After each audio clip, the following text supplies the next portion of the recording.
Here you go. Sorry, I'll mute. Let me see if I can get Jennifer on the horn. She says she can't get in.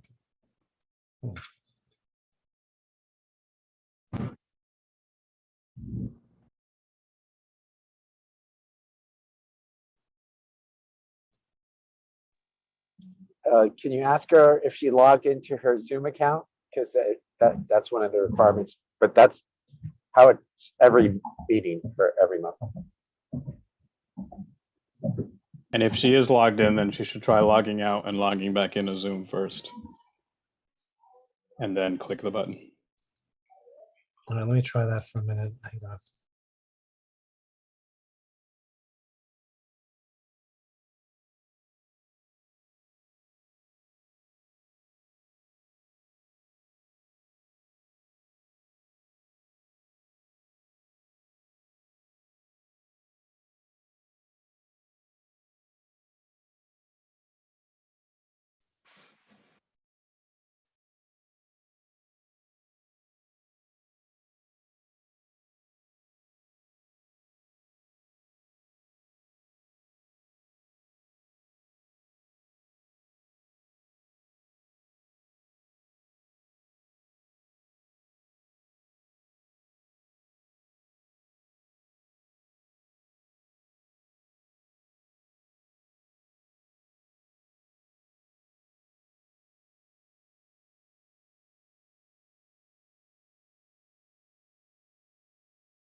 We're just trying to get Jennifer Greenblatt on board. I apologize. We're just going to hold off starting until we get Jennifer in. So I'd like to thank members of the public for waiting.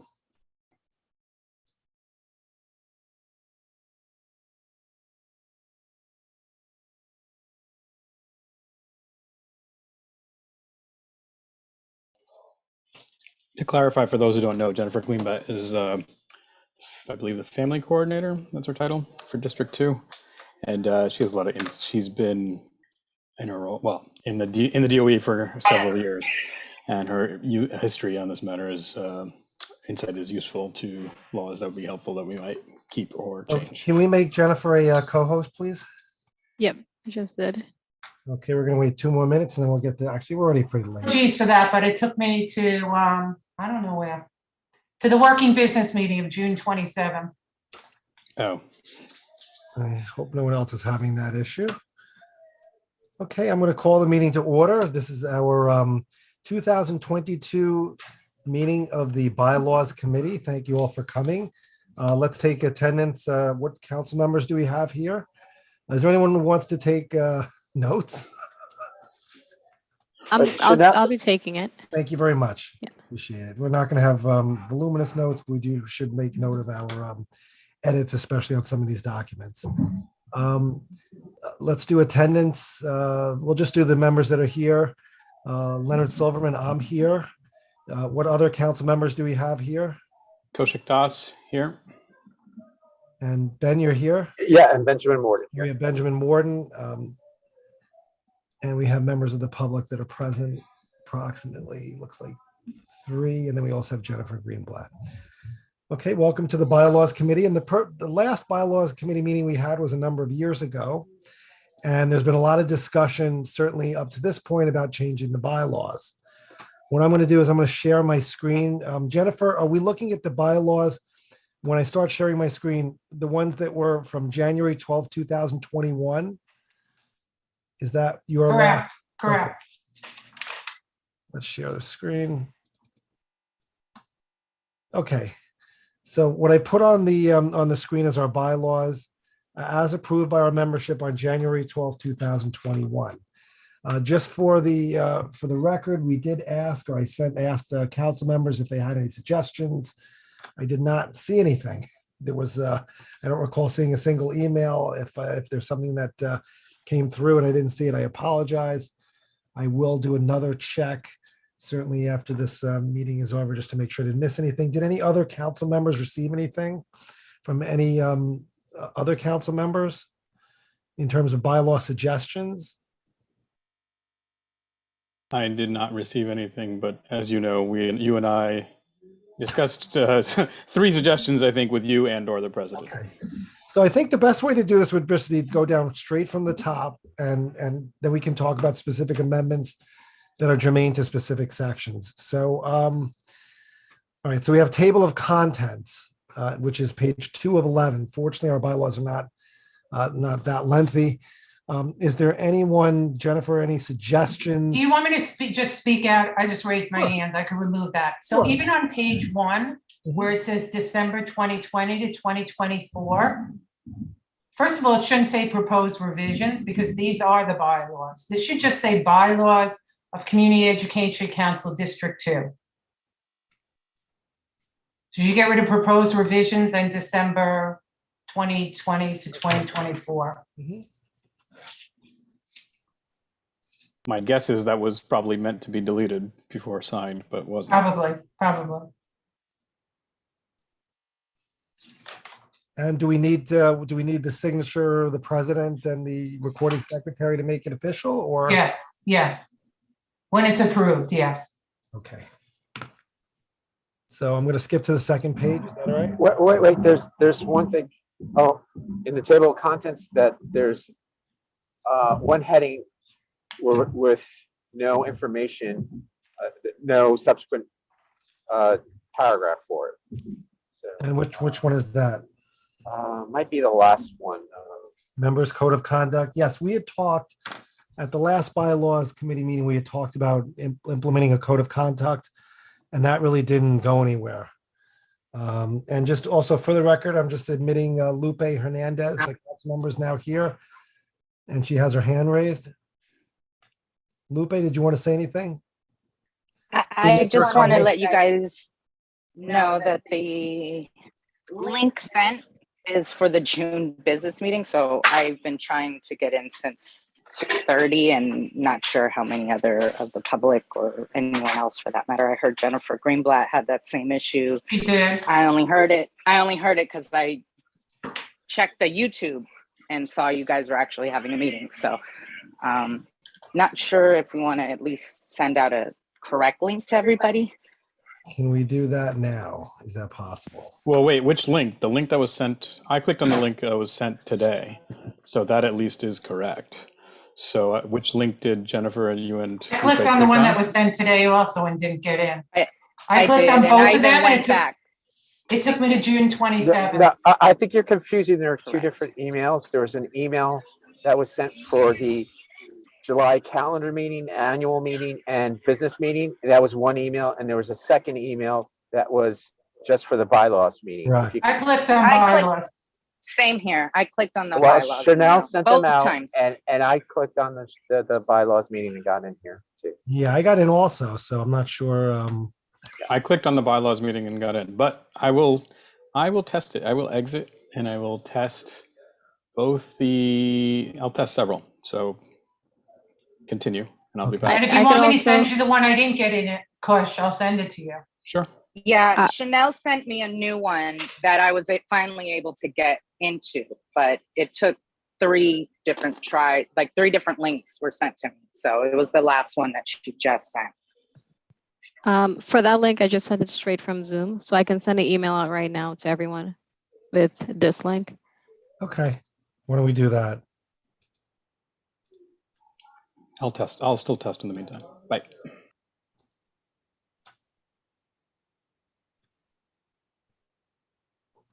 While we're waiting for Kush to come back, so there was a discussion again about a member's code of conduct.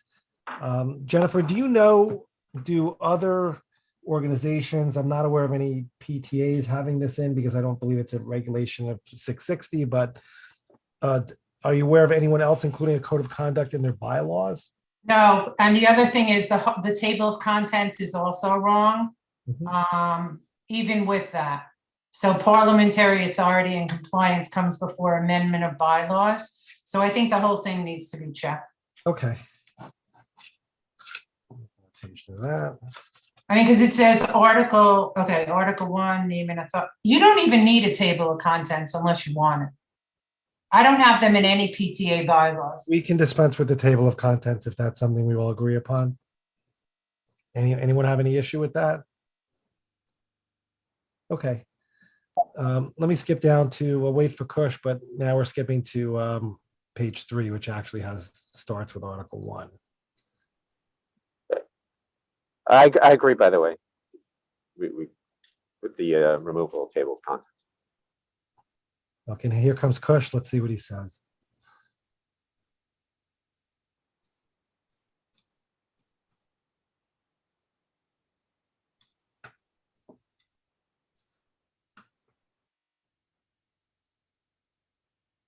Kush?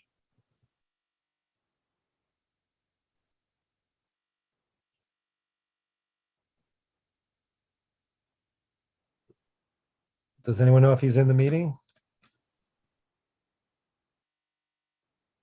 Yep, he's here. I just made him co-host. So if everyone's partially correct. The bylaws committee meeting, the advanced registration takes you to the wrong place. But if you use this extended Zoom link, it takes you to the correct place. The website takes you to the correct place. All right. Is there a way to correct that now? Or to get something out? Probably not. We probably just need to send something again. Yep. No, I'm sending it right now with all the corrections. Okay.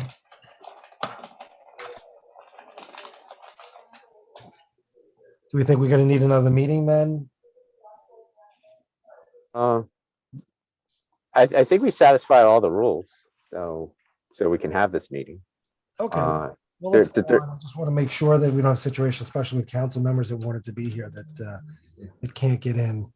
I will just say when you pre-registered, so let's say if someone got the email on Saturday or Sunday, pre-registered, they got an email with a link. That link is for the working business meeting that's not business. Sure, Chanel, can you check anyone who's pre-registered and then you can just copy all their emails and just send them a new link? Yep, I'm sending it out to everyone also, the over 3,000 Is there that a way is to happening right tell, now. is there a way to tell how many people pre-registered and whether? Yeah. or not- Yeah, she can look at that, and if there's more than 10 or 15, maybe there are, but she can email whoever. Okay, well, let's go on since we're here right now. Yeah. Section 1, name. The name of the council should be Community Education Council District 2. Any issues? Jennifer, it looks fine. Can we add or CUCD2 for short? Minor, but Well, why don't we leave the full name? We can always abbreviate it. It doesn't, I don't think it matters in the bylaws. You could, if you want to, after the name in parentheses, put CCD2 if you want. It doesn't matter, but you can if you want. Okay. All right, not a bad suggestion. We can do that. If any objections amongst our council members that are here. Okay. Officers and elections. Now, the elections are that's pretty much set forth, correct, in the rules? Correct. So this should follow the language that we have to follow. Not less than a majority of 6 of the whole number. I'm reading from section 2. Members of the council 11 each year at the July annual meeting for a term of 1 year shall serve until their successors have been elected in accordance with these bylaws. Nomination and election of officers shall proceed in the following order: president, vice president, recording secretary, and treasurer. Okay, any issues with that? so yes, this was one of my suggestions, and I understand may not be allowed. So Jennifer, I think you discussed with you, you said co-presidents are not allowed? No, we've checked it year after year and it's never been allowed. Says DOE legal. Says DOE legal, yes. Now, Based on the law. I mean, look, I think it would be easier to have it, but you can't do it. I mean, we could always ask again. so I guess I also always have issue with DOE legal not necessarily being the final authority on this. It's that state lawyers are actually the final authority on this. Okay, but I don't talk to state lawyers, so you can if you want. I mean, I think the only reason Chris is mentioning is because you said there's one other CC that. So I bring it up for 3 reasons. One, there's at least one other CEC I know of, and I don't want to get them in trouble, so I refrained from mentioning at this point. But there's at least one other CEC that allows co-presidents and uses co-presidents. Maybe not current, actually definitely not currently, but it has in the past. And I would say the reason for co-presidents instead of president and vice president is that, well, recently DOE has been assigning a lot more power to presidents.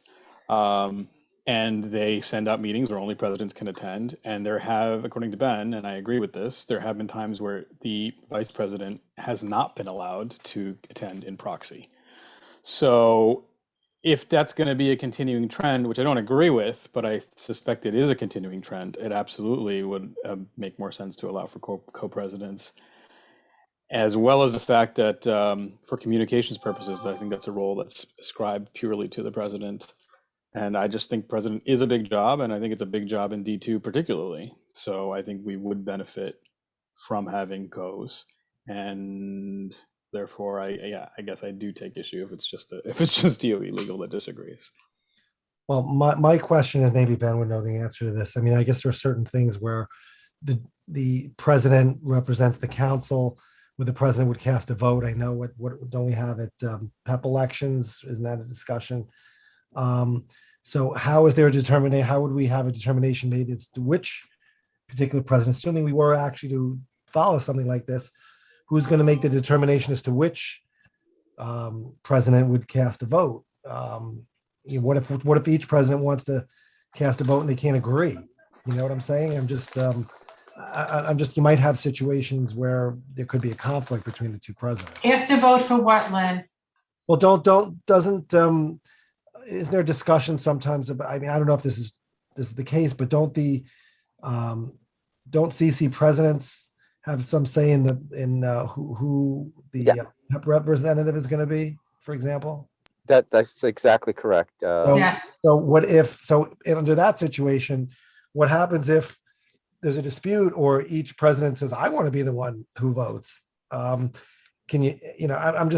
not saying there would be a dispute, but how do you have the co-presidents without some sort of hierarchy between them? And that's why I'm not sure if the system really lends itself to co-presidents. Well, how you would do it on a PA or PTA, and it's written into the bylaws because there are a lot of co-presidents, co-treasurers, and co-secretaries. And when they were the ones voting for the CEC, it was the executive board that would determine which one was actually the voting member. That's the way it was done in the past. Yeah, I know also at the President's Council, we decide who's going to be the local, the district representative. Same thing, exactly. Right, so that's something we can consider. But I'm not comfortable with Jennifer telling us that DOE legal says it's a no-go. Maybe we can reach out to DOE legal again and get something in writing. I'm going to reach out to Michelle right now. Is there a higher authority we can think of that might placate Cush? Yeah, there is one for the state, but I don't know where it is. That I don't know. We'll hear back in time is one concern, I guess. But yes, there is. I don't know where that is offhand. Here's my next question: could you have two vice presidents and maybe have some of the responsibilities shared? I mean, is that something that you could do? I mean, I guess we have, I think I know the answer to that, but I would let Jen confirm that I think we certainly do have the possibility of doing a first vice president and a second vice president. Mm-hmm. But it still doesn't address the concern that more power is being assigned to DOE to the president and not shared with the, because it doesn't matter if we have two vice presidents or not. It's not trickling down to the vice president as it is currently Again, now anyway. No, I get what you're saying. One of my other concerns is, you know, what if you have like one, I'm just going through the president's duties under 3.1. And what if you have one president that approves, a reimbursement and the other one has a problem with it or doesn't, you know what I'm saying? I just think there's a lot of the powers and responsibilities of the president that might, I don't know, if you have two different people doing it, it might potentially be a problem.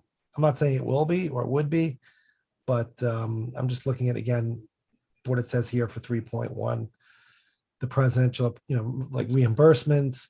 Also, the role of the president when it comes to resolutions.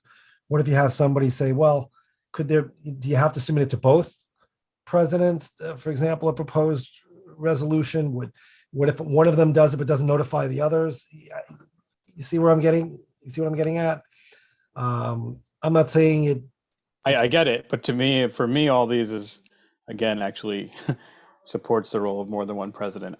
So something like exactly communications, I would say if either one of it gets it, it's fine. And if they distribute it, that's fine. That's the whole point of having so you can share mundane responsibilities like that.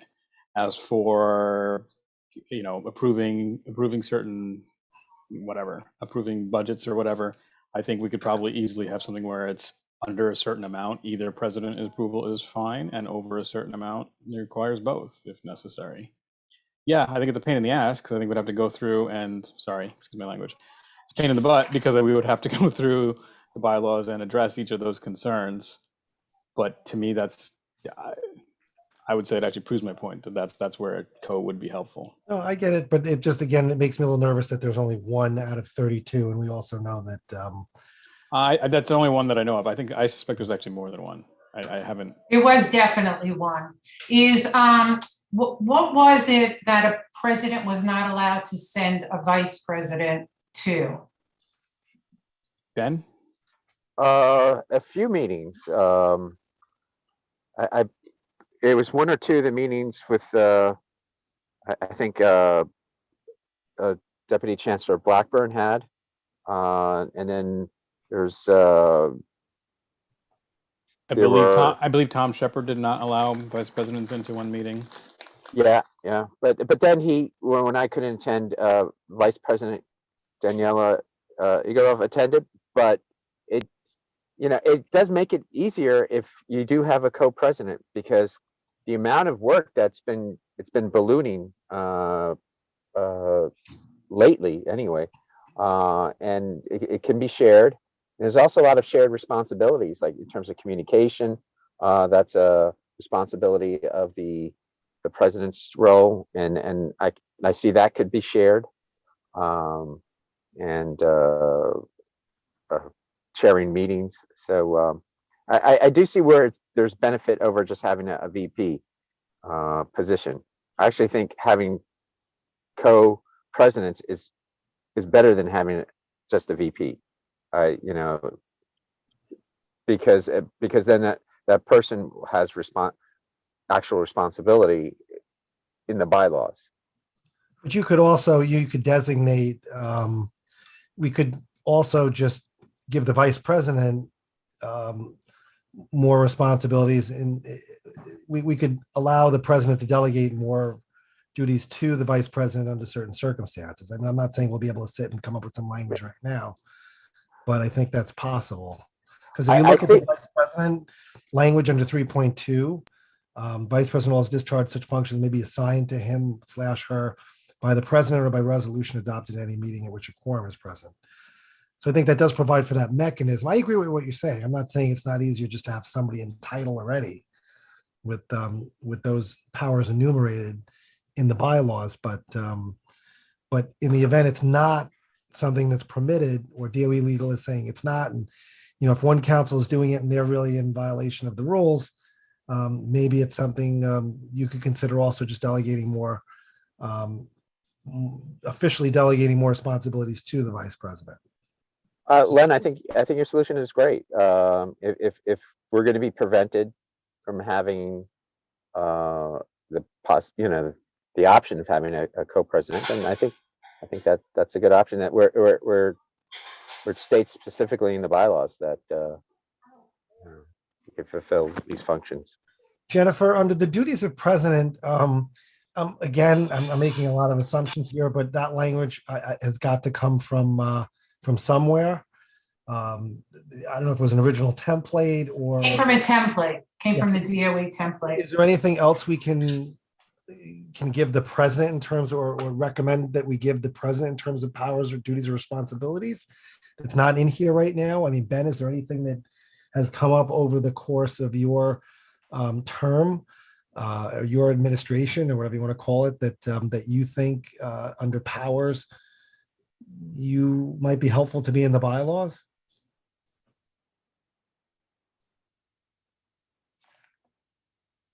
I'd have to think about that.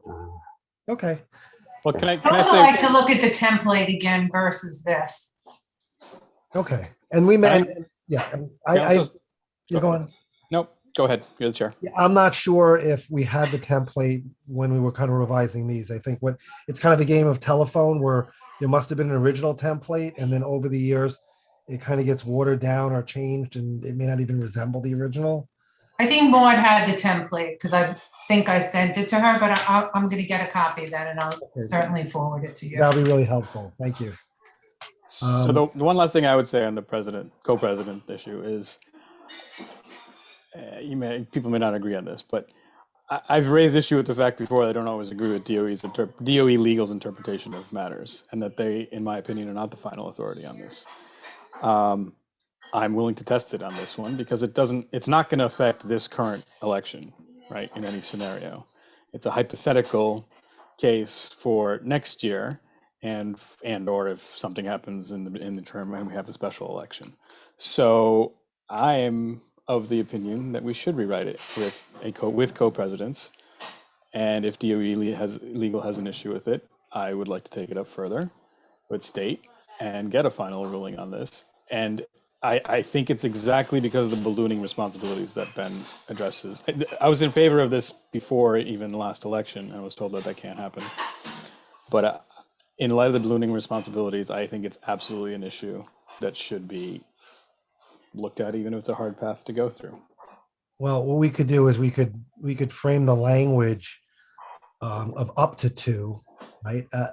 If so permitted, we could put a parenthesis if so permitted.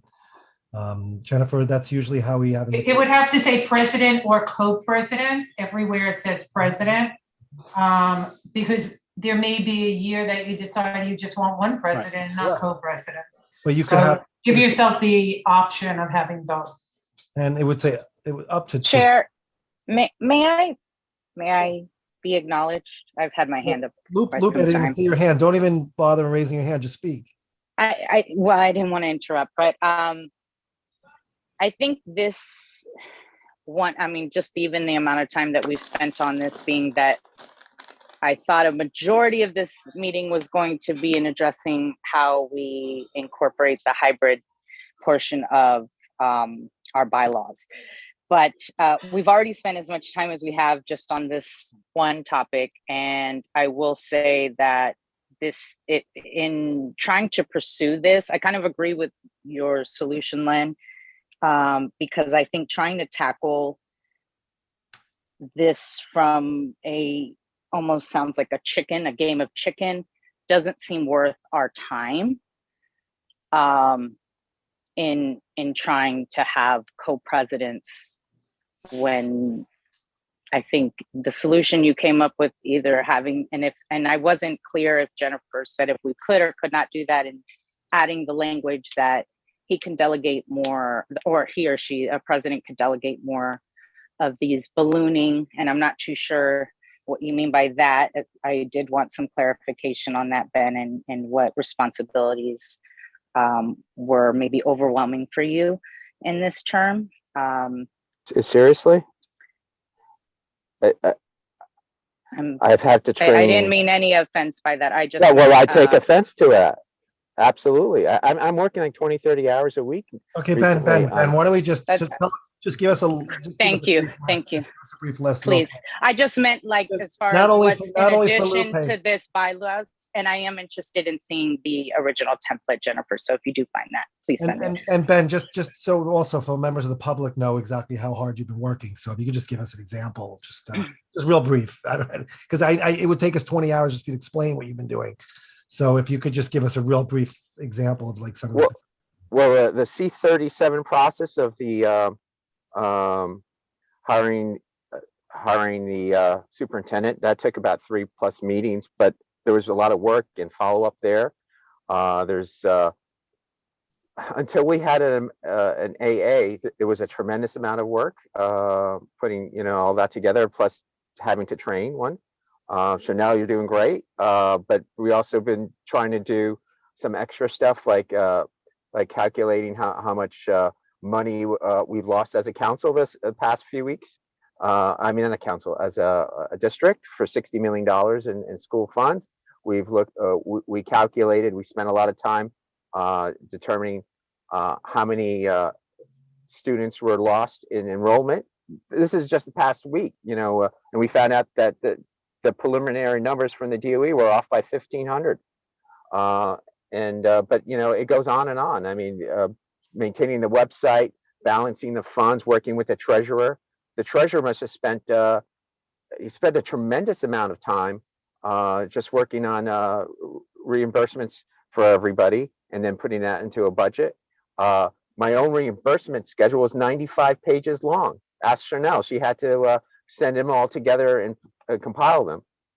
Just that alone, and those 95 pages were for the amounts that I paid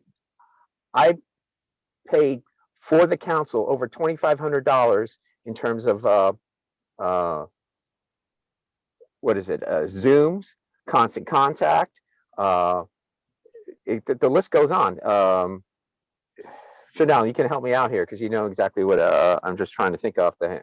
Can I jump in? Can I jump in? Because there's But several. but it's I an can insane thank- amount of work for no I will pay. thank you for It's- your time, your energy, your dedication. I'm sorry, Ben, we're all volunteers, and I don't want to have a screaming match with you. What I meant by that, and Well, no, but the way you raised it, the way you raised it was, I agree with you. the way you raised it was kind of offhanded. I'm not going to go back and forth with you. With Well, the raised voice. you made an offhanded mark, and I found that offensive. I am honestly offensive. asking. Okay, guys, I'm I ask both of you. Both of you, let's just move on. Can I speak? I've not spoken at all. You guys have had several back and forths regarding this particular subject. What I was referring to, and I'm glad you brought up what you brought up, because what I was trying to infer is I was thinking it sounded like there's more meetings that you're having to attend that you're not even allowed to send our vice president in lieu of. I know Len is your representative on the D2 President's Council. And the C-37 process. He's not, wait. He's Yeah, not the representative. He's an elected president to the President's Council. It has nothing to do with CEC. That's separate. That's Okay. not. Yeah, that's not. I apologize. okay. It has nothing to do with C&C. But the C-37 process is not. It was definitely thrown at us. I will agree, but that was work that I think we all. I was participating in all the events that you attended as well. And that's not something that's going to happen every year. Along with this budget, I too was crunching numbers and dealing with enrollment in regards to I'm just trying, and we have an AA. I was pushing to get an AA for the longest. I don't think any of us wanted to drag our feet with that and have you beholden of all of those duties, and we all appreciate that. But we have an AA. We're not going through another C-37 process the way it was done in just these past 3 months. And, there's a P card that can be used, that can be, used for Zoom and all of the accounting. How it does sound like the treasurer has a brunt of the work. Can we do co-treasurers and have 2 treasurers? I don't know if that's an issue, but I just I think for all the reasons that Len brought up, as far as the sole responsibility of a president, whether it's appointing chairs to committees, the vote in the PEP rep, presentations, order of agenda, all of those things, you're just opening up not only in the process of getting the co-presidents, but as well as the ongoing during the term, should co-presidents not agree. And I think that just, again, it makes us waste more time that we could be really delving into the educational issues of our district. I want to go back to something Len said before, because this is true of PAs and PTAs.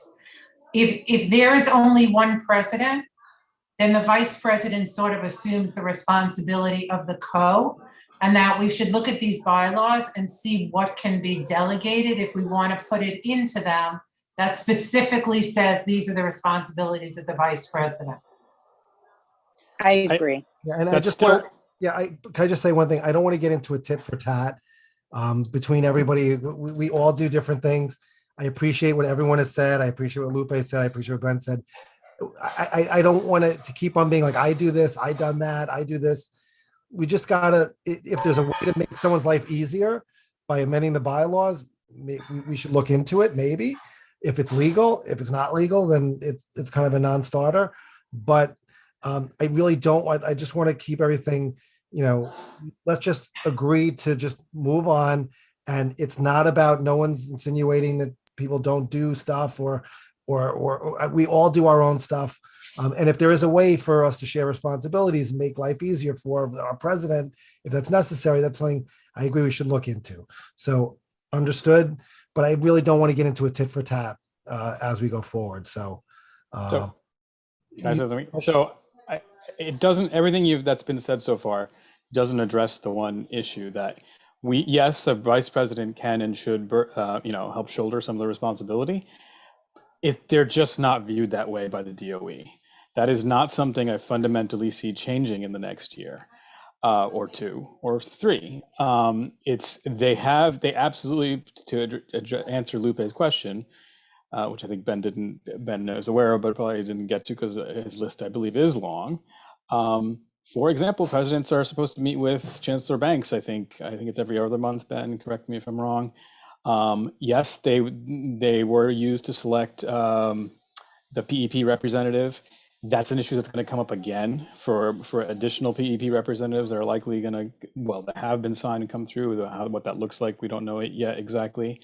So while the C-37 might have been a one-off, it hasn't been a one-off. There have been lots of duties that have been assigned to the president and additional meetings that the president specifically has been requested to attend. Blackburn's one of them. The PEP representative is another. That's going to come up again in January. There's the new meetings once every other month. It was even suggested at FACE, I don't know where it ended up at this point. It was suggested that in general, all future committees would actually be represented by presidents, not by volunteers. This is something that definitely does keep ballooning, and the DOE doesn't recognize vice presidents. And I can tell you, Tom Shepard didn't recognize vice presidents. So regardless of what is additionally shouldered by the vice president, it doesn't address the outside perception of this role. Furthermore, I disagree fully that this isn't a topic that we shouldn't take up to state, because I don't think it's that important per se, but it is important in terms of shouldering responsibility for the president, and it is something that we can wait to hear back on because we've had other disagreements and we don't necessarily agree with DOE legal's interpretation and everything. So I'm absolutely willing, and I'll take the shoulder the responsibility in this, to take it up to a higher authority, because I think that is a pathway we should be familiar with and aware of, generally speaking. And lastly, I'd also disagree. I think this is far more important than the hybrid meeting. Whatever standard template is used for that, I think we should use it. Every hybrid meeting that I've heard of has been a disaster for CEC, not necessarily for community boards. And we kind of already, as a council, had said that we weren't interested in hybrid meetings, that would probably just do in person or remote or alternate or pick one. So I have very little desire to spend any time on the hybrid meeting discussion. I would like to just use whatever template is given to us, throw it in there just so we have that option. And that's something that's far less interesting to me than this topic. Jennifer, let me ask you a question. If we make changes to the bylaws, I'm not saying we're making changes we're going to approve right now, but it's a majority vote to make those changes. Is that correct? Yeah, it has to be presented at one council meeting, one calendar meeting, and voted on at the next. But if you put something in there that you can't do, it's not going to be recognized. Okay. So I think that we should get an answer to it before we change the bylaws stating that they're a co-president. And I agree 100%. All I'm saying is that ultimately, regardless of what side you're on, of whether we should have co-presidents or presidents, a majority of the council will ultimately make that decision. So we can kind of cross that bridge when we get there. But I agree with what you're saying about possibly waiting. Kush, I don't want to move on to the next section, but will you reach out to the DOE as Jennifer will, or has said she will? I will reach out to state, not all right, DOE. I reached out to Michelle. Okay, are you okay, Kush, with if we hold off on that? I mean, you can always tweak the language. Well, I guess then a procedural question, right? Do we have to come up with a language in this meeting for a presentation to the CEC, or can we tweak the language tomorrow for presentation? No, I would think. No, you need to present, if you're presenting on Wednesday, you need to present the exact language that you intend to use. Today. We have to come up with a language today? Yeah. Yeah, and I just don't see that happening, but it's good that we're talking now and we can figure. I mean, personally, I think you should look at the template and have another meeting if there's something that you want to change, and then present maybe in August, and then vote in September. Okay. To answer your question, Len, I would rather make the change now. All right. Well, we'll take it under advisement, I guess. I just don't know if we're in a position to make that change now. I mean, you want to change everything to, I mean, Jennifer is telling us that she believes that it's not something that's permitted. I have to go with Jennifer's. Well, I know you don't like to take DOE legal's opinion on this, but unless you're going to show me something in writing by the state that supersedes or, legally takes precedence, I just don't see how we can do it if that's what DOE legal is telling you. In the chat, we have co-president is allowed at CEC 24. Has it? CEC 30 has the provision for a co-president. Doesn't mean because somebody has it in their bylaws, or doesn't mean it's allowed. Yeah, I can also tell you just from my experience with District 2, there's a lot of variations. Even when I think I've even seen 3 co-presidents at District 2 parents PTAs when that wasn't even in the bylaws. So I wouldn't necessarily go with. I understand Jennifer's point. So just because that's something that we've seen in other CECs, that doesn't mean that it's correct or that they're following proper procedure. But I really don't think we're going to make much headway on this right now. I mean, Ben, do you want to chime in? What's your thought?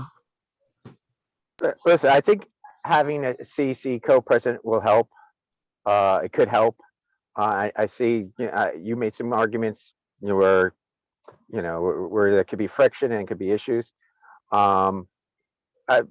Ultimately, I think if we don't have the information that the state will allow it, I think we should wait till what I agree with what Jennifer Greenblatt said, and we should hold off until we have the language and then bring it up for the August meeting.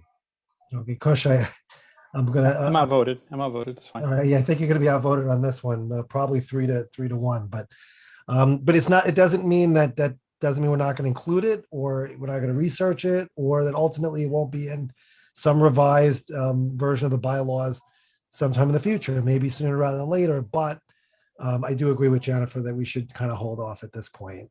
Can we go down? Let's keep on going. Let's kind of speed it up a little. We have 3.2 vice president. That's the section I was talking about, which allows the president to discharge duties to the vice president.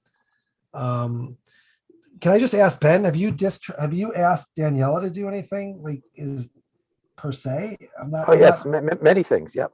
She's attended many She's- meetings on I'm my sure behalf. I'm sure she's stood up and, done what she's supposed to do. Yeah. Okay. Yeah, and she's also had many meetings with the superintendent in the district office. We jointly have attended together. So, but it does. I do think there's a benefit by having a co-president, but it also depends upon the council, the term that you're in, and who are the people there. Danielle and I work very well together. So I have no issue at all with her representing myself at many of these And I meetings. get But it. And by the way, I am in favor of co-presidents. I mean, I have a Good. co-president issue president's council. I'm absolutely in favor of it. Yeah. So, but I just want to again make sure that we're following the rules. So, are there any suggestions for changing the language? I think the language is 3.2 is fine as written about the vice president's duties, responsibilities. Well, if you want to reduce the burden on the president, let the vice president approve. I don't know, Ben, what are some things that maybe the vice president should be allowed, maybe they should be allowed to approve resolutions at a certain time if you can't get to it. Maybe they should be allowed to approve expenditures under $100. well, I think the one thing that the council is if a CECD2 president is unable to attend a meeting where a president is required, the council will allow the vice president to fully I don't know, represent.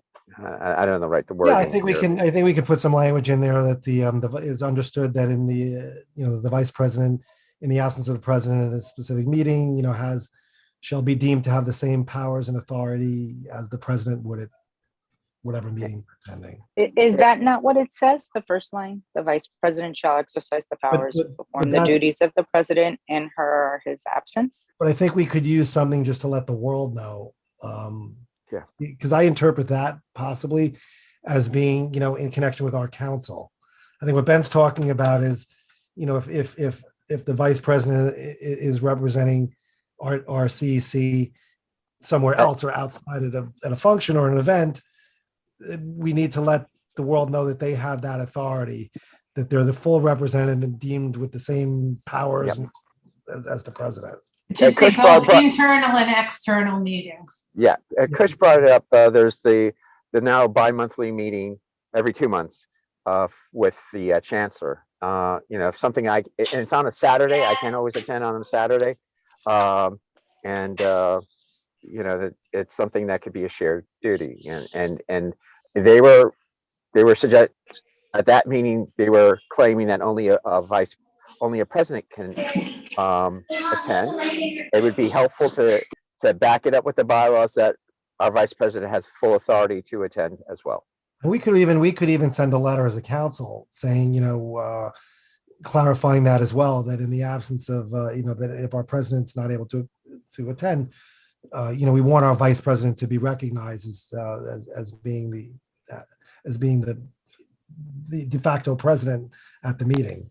So, yeah. Okay. And representation for us is extremely important at some of these meetings. So I think it's very worthwhile to add that. Okay, we could add internal, external as the recommendation. All right. Mm-hmm. We could tweak that language. All right. Recording secretary, 3.3, anything? Wait, one other thing, the vice president, I would add to that language, maybe CZD2 request the DOE recognize the authority of the vice president or something like that. We wouldn't put that in the bylaws, but we could put that in a letter, right, Jennifer? Yeah, that's not bylaws. Not bylaws, yeah. Okay. Bylaws are what you're putting in already. Yeah, and I do think, a letter codifying, what we're trying to get at, almost like, like an ambassador presenting their credentials at a meeting, just to have something, it would go a long way, especially if someone's giving someone flack and saying, hey, we're only representing we're only recognizing presidents here. That's not fair. And that's really disenfranchising our members. So, okay. Can we move on to 3.3? Because we're only moving pretty slow. Recording secretary, any issues? So you can see there's a hierarchy here of president, vice president, recording secretary. The recording secretary will take over the meetings if the vice president and president are not available. I think that language, presuming that language came right from a template. I've never seen the templates. Yeah, I know we'll have to get our hands on a template. No, treasurer, let's move to 3.4 treasurer. Ben, you'd mentioned, and Lupe made the suggestion of co-treasurers. Is that something that we might want to consider? And Jennifer, are you allowed to have co-treasurers of the CC? No idea. Nobody ever asked that. I do think that the treasurer should be allowed to sign off on reimbursements, except when the treasurer has a reimbursement, then the president should be able to sign. But as it reads now, only the president is able to sign off on reimbursements. I don't know. That sounds like a check and balance to me. Jennifer, what are your thoughts on that? Oh, It's Kush. a check and balance. Yeah, Kush, what were you going to say? Oh, I absolutely think that I like Ben's suggestion.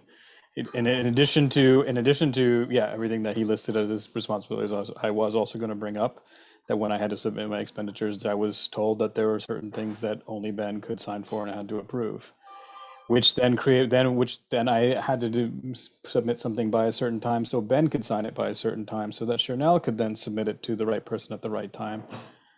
I think it absolutely compounds the problem. And if we want to put a dollar amount, maybe $100, $200, where the treasurer can authorize. I'm not sure if that's going to fly. It just sounds like that's something that it's not going to be. What do you, Jennifer? It sounds like something that would not be. I would check it out.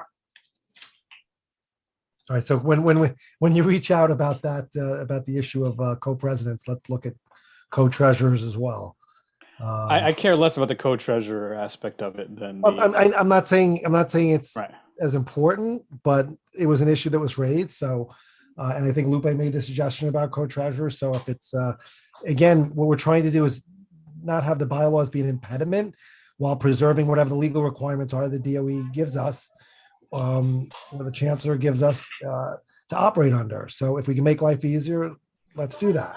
That's fine. I mean, I have no issue with co-treasurers per se, but I think greater burden would be relieved if either the treasurer or president could sign off on expenses, especially expenses of a nominal amount. I think that would streamline things a lot. And maybe Chanel has opinion on this, which I know she's not part of the council, but I'd be happy to hear her opinion because she's been dealing with this. Chanel, is there a certain amount like that you consider like a de minimis amount, where it seems like there are certain expenses like under a certain amount where it's a real pain? The amount is not the pain. I believe it's just waiting for, because Ben does have a lot to do. So waiting on him to sign off on these takes a little time, and then I have to wait for that to submit it. Okay, so we'll look into, again, giving the treasurer authority, if it's legal, if it flies, giving the treasurer authority to sign off on non-expenses that do not involve the treasurer. Right.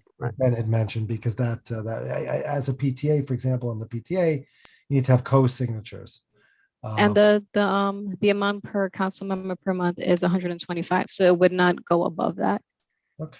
Per month. I was just about to raise that. I was going to say, I mean, I have no problem with this if it doesn't defy any legal complications. A lot of these, but because as far as the threshold, though, I was like, we can't even, I mean, aside from the president, we can't even put in more than 125. So they're all going to be nominal per se. But I do see lessening that burden. However, if there's a reason, and that's what I was going to ask Jennifer, I mean, aside from checks and balances, I mean, has this ever come up before, and has this been allowed? No, not in my experience. Okay.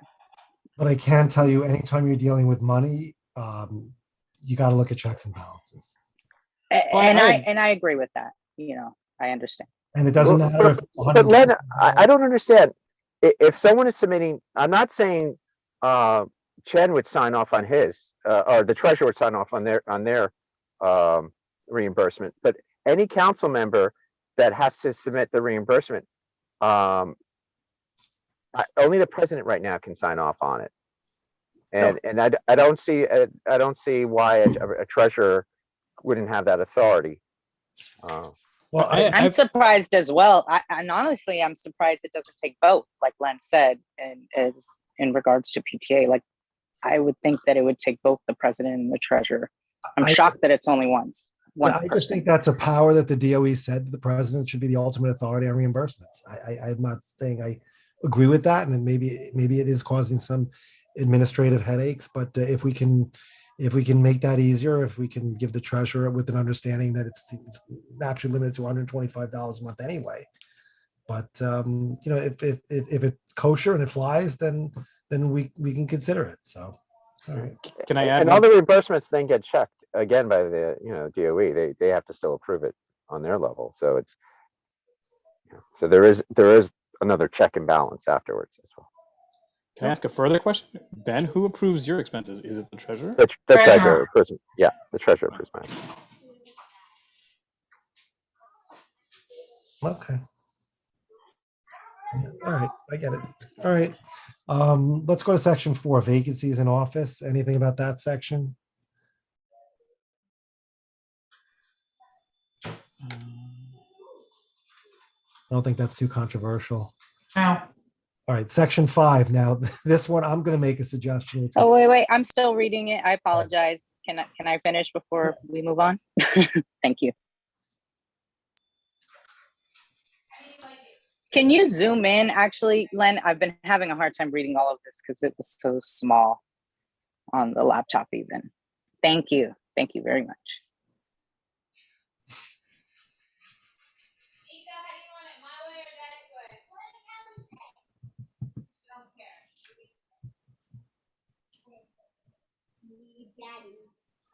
Okay. And that's just regarding the elected officials. Okay. Thank you. Sorry Okay. about that. So the next, removal of officers. So now I'm going to make a suggestion that I think requiring a majority to remove an officer is not good. I think it's bad. And I think it should require a minimum of 2/3, whatever that comes out to in terms of our council minimum, to remove an officer from their position. So we don't run into situations like we had at our last council, where somebody might have, I don't even want to go into it, but what happened at our last council was just, in my opinion, absolutely despicable. But I think that was caused because we specifically required a majority, and when the winds blew in a certain direction, a couple people were willing to go that way. So my proposal would be to move that from 6 to I don't know, whatever 2/3 of 11 is. Because you went to Harvard, right? Yeah, so 2/3. Well, we were discussing this. 2/3 would be, I think it should be 2/3 or greater, which would make it 8. And I think the language used should be 2/3 or greater because there is a law already pending where the number of the council might increase to 12, and which would still be 8, by the way. And so yes, I think the language should read 2/3 or greater. We can put in numbers for the current 6, 8 and 11 for the current council, but it would be 8 and 12 in the council increase if they add the District 75 members as is currently signed, but is up for amendment. And I don't know what the amendments are going to include. I think you might also want to consider, because it says they can be removed for any reason. So we could decide that we don't like the president because the president, has blonde hair or whatever. There should be just cause. Should be just cause, and they should have to state what that cause is. Correct. I agree with the just cause and stating what the just cause is, but if everything else that we determine regarding this council, from letters to resolutions to committees and chairs, is 6, the majority, and that number does shift if our council number shifts, because the majority would then Although depending on how they're planning to do this possible rollout of 12, I still think that it should remain at least the majority. And we can maybe put in parentheses, whatever, if that number changes, But, it would go Well, up. that's not entirely correct because if you follow Robert's rules, then in order to rescind a resolution, you would need a 2/3 majority. So again, Yes. so rescinding re- resolutions require that. So, and actually, I think we should put that into our bylaws that in order, so it spells out that, and it does spell out that we do follow Robert's rules. But you know, if we decide at some point to rescind a resolution, it's a Well, 2/3 let's get majority. to, look, Lupe, the only thing I would say to that is, I think removing an officer is a very drastic step. And when, and should only be require- taken right But in it should dire require- situation. but it should require a supermajority, or certainly, the 2/3. It's such a and you look, the council right now breaks down on certain ideological lines per se, and there's a significant majority in one direction. That may not always be the situation. The president, he or she should have an expectation that it's not just going to be constantly going back and forth where, one month somebody decides, okay, we got 6 votes, another month somebody decides we got 6 votes, or people are making deals with people, because that wouldn't surprise me if something like that happened during our last situation when this happened. So I'm not comfortable with it. Should be a drastic step, and it should require more than a simple majority. Len, you make fantastic points, and I just want to add 2 things. One, with respect to what we experienced last year, or I mean, the previous term, we had nearly 1,000 parents that somehow responded, whether via email or whether in person or attended our meetings, and they were upset with how that all transpired. So that's one point. The second point is, let's say someone resigns, and then someone's appointed, and all of a sudden, and this happens multiple times in a year. It becomes a joke if every time we have 6 new members or 6 members that a president can be, or any officer can be removed, just because there's been multiple resignations. So if we take to an extreme, you're not going to have a functioning a board or executive board. So I agree with you that having a supermajority would be add stability, and it's appropriate. I mean, we elect new officers every year anyway. So if there is a significant shift over time, that can be respected. But it removes the micro shifting and micro alliances and shifting alliances that Len's referring to, and I'm in wholehearted agreement. I agree with all of your points, all of you. And at the same time, which could also be true, because it's not mutually exclusive, I was that one dissent that was in that meeting and thought, and had been seeking from FACE, DOE, to CEC, the superintendent at the time, which was Donalda before she left, of getting some sort of response to the behavior of that current president and the way the meetings were being handled. And I was in full support of that resolution and the removal of that officer. And I felt that it was very necessary and could not wait the remainder of the term. And I don't think that this CC nor many others have seen that shift and this disruption that you're speaking of, and the way that you're describing it's just not happening. I disagree. District 3 had it, and District 28 had it already within our short term. And if they wanted to remove officers instead of, it went nicely enough for them, but they would have been able to remove officers instead. I didn't have to go that way. So, and those are just 2 examples for meetings that I've attended and I'm aware of. I think there are others. So And I just want to say something, I don't want to rehash what happened at our last council, not this past year, but the previous council. But there were a lot of conflicts of interest that were not brought out publicly that I'm certainly, and I know many of my fellow council members are aware of, conflicts of interest of people running for office, people like Agree. seeking I judicial agree. appointment, people seeking Yes. endorsements from clubs that other council members had part of, and there were a lot of stuff going on.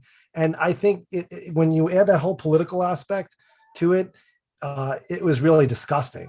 And we need to I avoid agree. that. And the way to avoid that, quite frankly, is to make sure that it doesn't swing wherever there's no way to just. The pendulum, I get it, but right now, our supermajority council, I fear everything that you're saying because it describes what's happening currently. And so we already have a supermajority, 2/3, you're going to get that regardless of if you ever wanted to remove an officer. But remaining, if only a partial or half, a majority of the council feels one way about something that does not happen often. This isn't a resolution that we're bringing in once a month. And we've had some resolutions that have not had 3 sponsors that have continuously tried and try again. This isn't that. That's not what we're dealing with when removing an officer. It only happens if it needs to be done due to extreme. And like, I love the addition to just cause, because any reason, I don't think it was abused. But it does give cause for the possibility of it being abused. But Wait it a minute. doesn't. It doesn't happen. Let me say, let me, this, Len. I'm sorry. It was absolutely abused last time. Len doesn't want to say it, but absolutely, a deal was made where Ed Irizarry was given an endorsement by the Democrats Club of downtown in exchange for his vote. He swore up and down that wasn't the case, and lo and behold, Can we please get an order? I don't know why he ran for that we're judgeship. discussing that. He ran for that judgeship. So absolutely, power was But abused you're not last time. talking about the actual officer that was removed that was also running. And No, but that- and I But mean, the like, deal was made to remove the president. Was made to remove the for president. And it for was a what dispute. reasons? For her not acting as a good chair and actually creating several decorum in a meeting.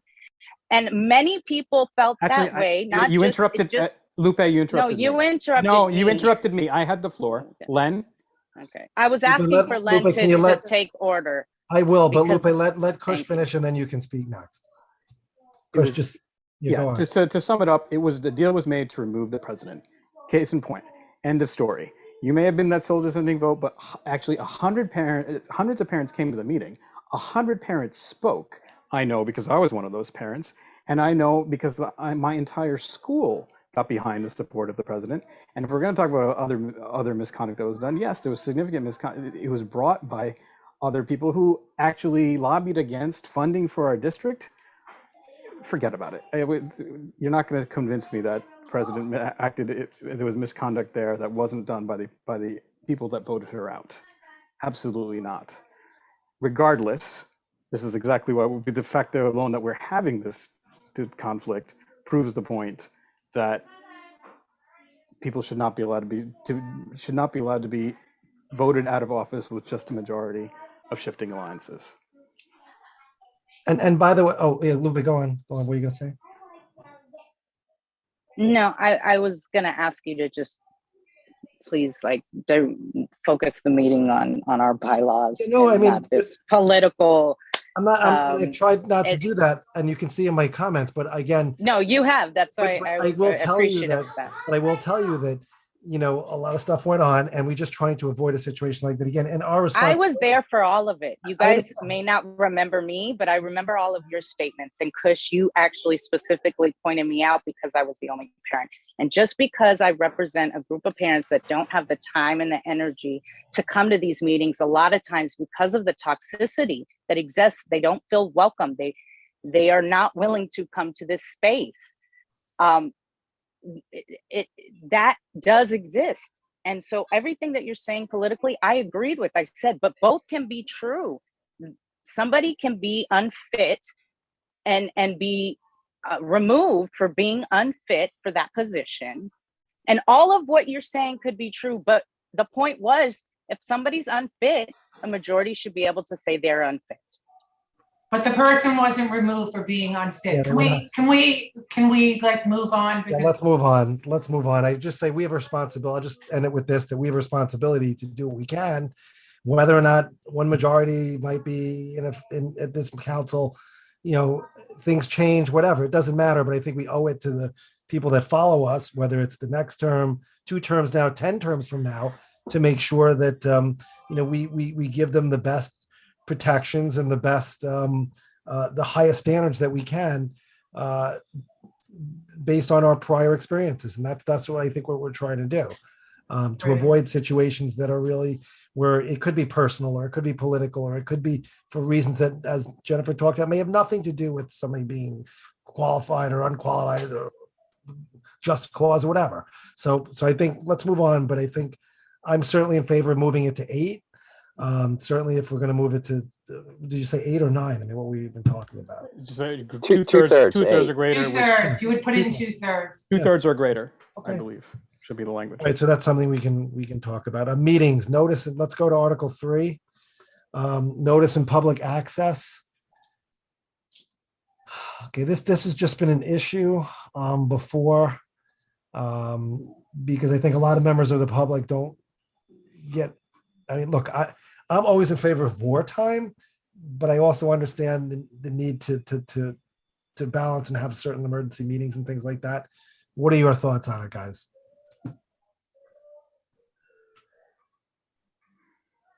What are you talking about specifically, Ben? You need to give 72 hours notice. Yeah, I think that's codified in Sorry law. about I think Yeah, you- Glenn you wants to- don't have I think we should be discretion. giving more time. I think the fact that we're waiting to the 72th hour, 72nd hour before the meeting is too late. Like, we should, as a council, even sharing stuff within each other, resolutions, I just don't understand why we're these like down to the last minute when we're letting the public know about anything, let alone sharing with each other. I would really appreciate if we as a whole could do better at just being more transparent and upfront with our public and giving this information, especially if we have it, as soon as possible. And we're able to do that. I know that was the most difficult part in the past, Well, but there's moving two forward. things. Well, there's 2 things that come up. One, if you don't give enough notice, nobody's going to come. That's you kind of self-defeating if you don't give enough notice in the first place. My question is, if we're required to give 72 hours of notice, do you extend it do you make it like at least 72 or 3 business days? It says at least 72 hours. Yeah. So, but at least 72 hours or 3 business days or whichever is longer. I mean, I don't know. Or I have First, no I'd like to issue. point out. First, I'd like to point out we've been the most transparent CEC in terms of providing access to resolutions beforehand. Previous to Zoom meetings, resolutions were you read the resolution at the meeting. You weren't sending them out to 3,000 3,000 people in our community. Our emails only went out to 1,000 people. So we've increased our transparency threefold. We increased our viewership and our participation at meetings 5-fold or more. So there's been a lot more transparency. Can there be improvements? Yes. But there's a reality. Our resolutions are what? 1, 2, 3, 4 pages long. We're not talking about a 100-page bill. If a council member can't spend the time to read a 1, 2, 3 page bill in before a meeting, then they should not be attending.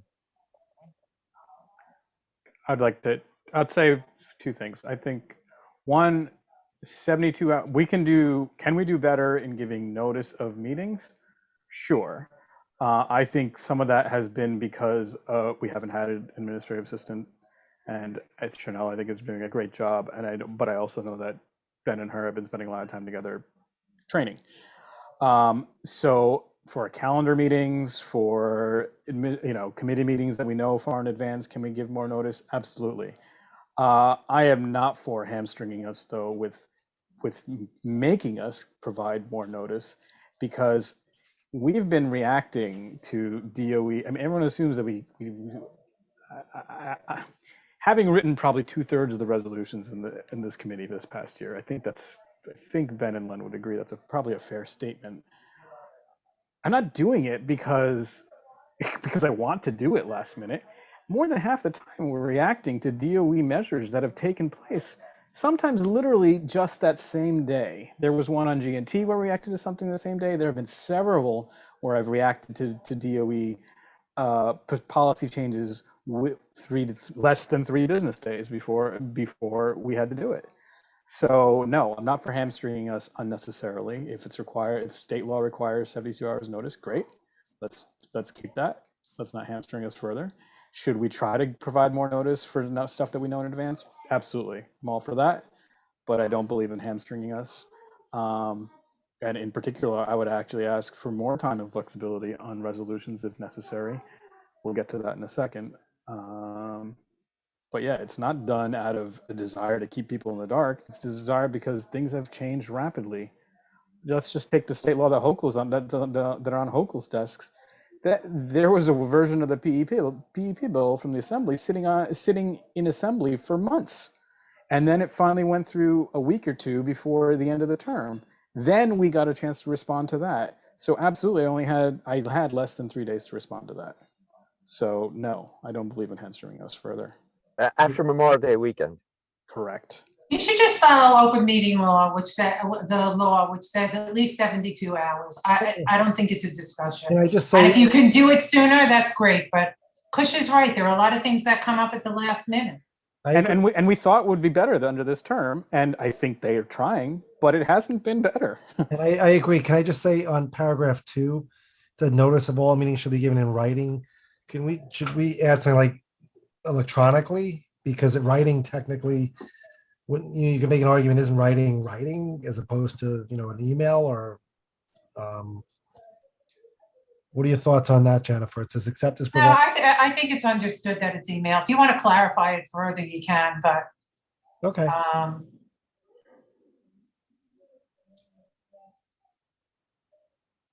mean, I think we should put in like online, and where. All right.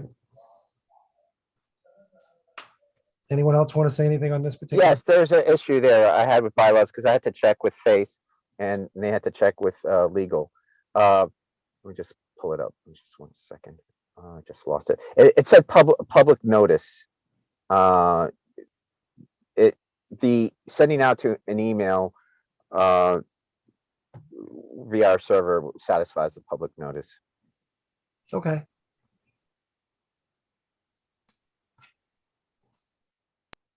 Because it also says post conspicuously. I mean, I don't, maybe in the old days. I'm going to scroll down. Anyone else want to say anything on that section 1 about this? We're talking about this section 1 is notice and about meetings. We're talking about notice and public access. That's just meetings, not resolutions, Meetings, correct? correct. Okay. Member attendance. I did have a question as far as ADA compliance. Like, is there a different Zoom? I can't remember if this was the problem why we can't do like closed captioning for our public members. And I know that this may not be an issue going forward, but is that a specific type of Zoom that we would have to get in order to I believe that's the next higher level of service, and I believe it's the webinar version, which I actually think, aside from, while it does have some enhanced capabilities, it also makes it less personal. It makes it less personal. It makes it more seminar style, which I think disenfranchises parents. But DOE version has it, and you can use it in a regular Zoom meeting, but I'm not sure how they have it, what it would be. And I think the section that has to do with ADA compliance really is meant to encompass right meetings. We are compliant in the sense that right. No, I know it streams via YouTube, and via YouTube you can you can have closed captioning.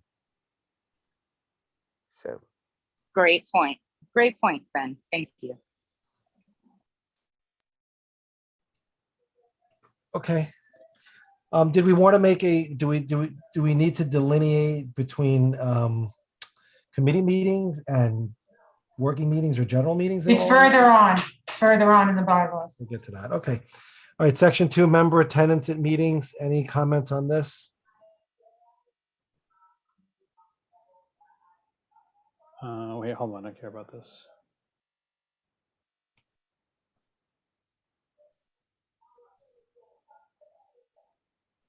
If you want me to scroll down, I'll keep on scrolling.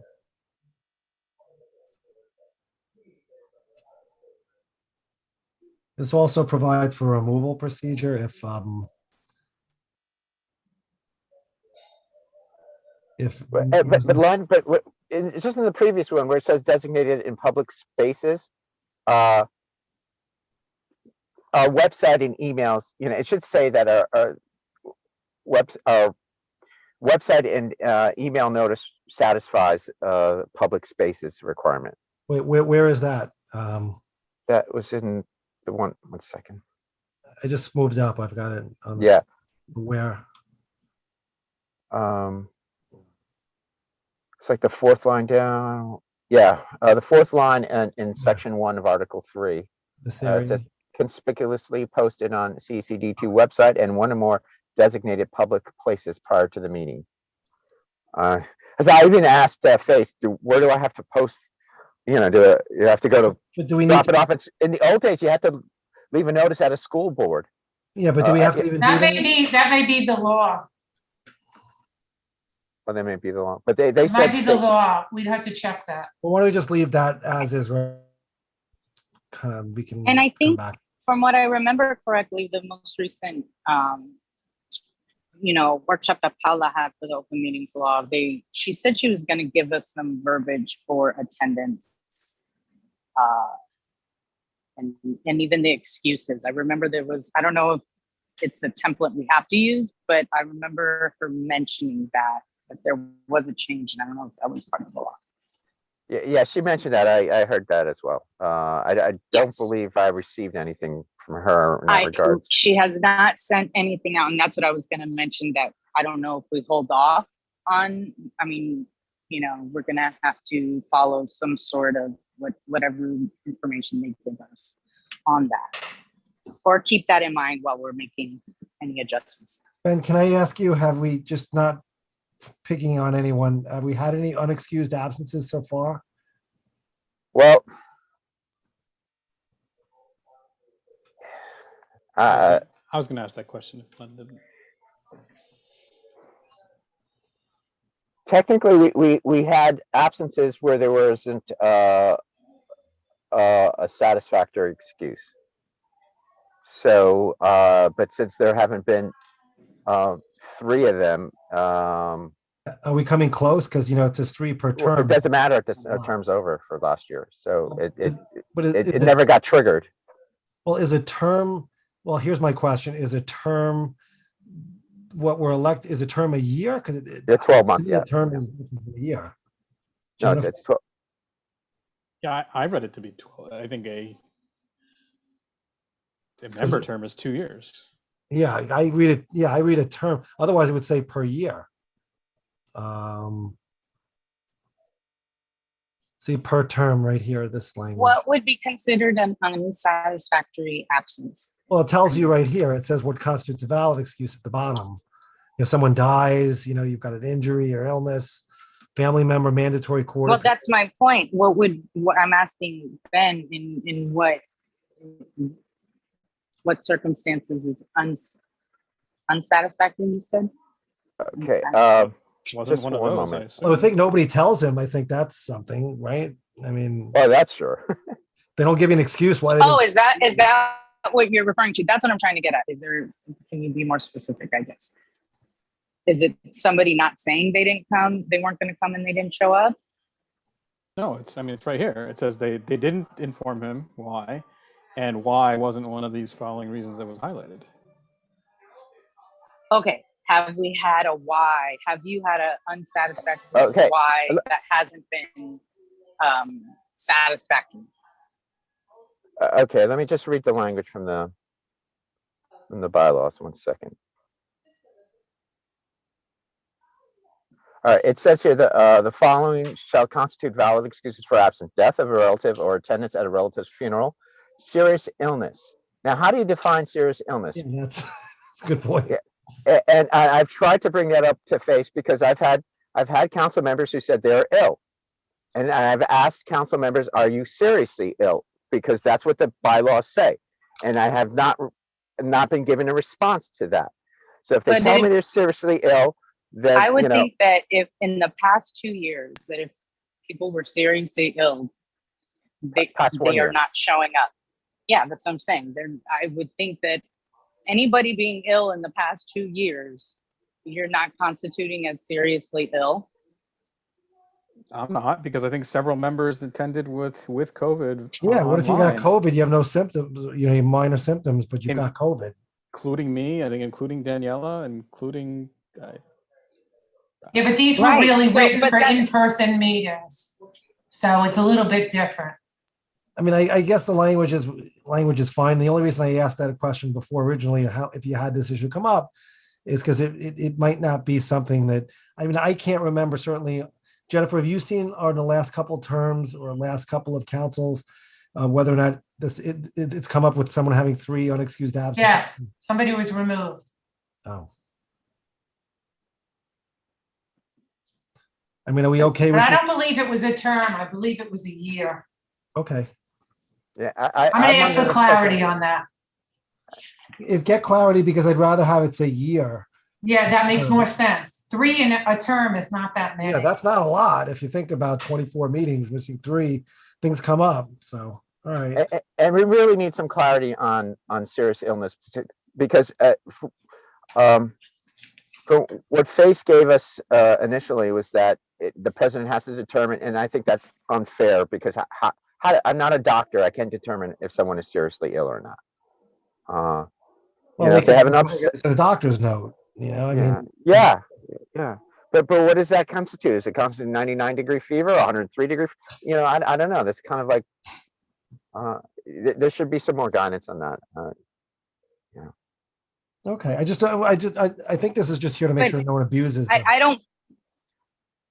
Right, and I was going to say, unless we're having an issue where somebody is abusing this issue, I don't feel the need. Why are we tackling something that Okay. is All right, so not abused? let's move on, because we've got a lot to cover and it's getting late already. Annual meeting, second Wednesday in July. That's coming up, isn't it? Yeah. Well, I can't really change it for this one, but Okay. Oh, can we change it to Tuesdays? Because I've already had people like who thought the annual meeting was on a Tuesday, because all our meetings seem to be on a Tuesday. We own that date. I'd love to see this change to Tuesday, so it doesn't, you know. Is there so any it's chance? consistent. Is there any chance that might run into any sort of election event or primary or anything? Because a lot No, of you can times, change it. It used to be, it was Wednesdays because meetings used to be on Wednesdays. When the bylaws were first written. okay, so we want to change that to Tuesday. Does anyone have any comments? Or reflect to the date that the council typically has their meetings. I don't know, but I guess you have to codify it.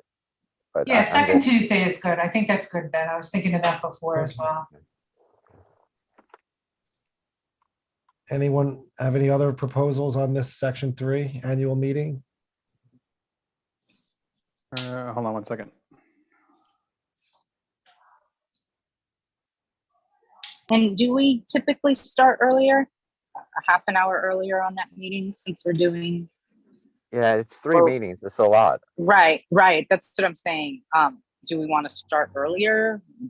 We are starting early. We're starting at 6 p.m. as opposed to 6:30.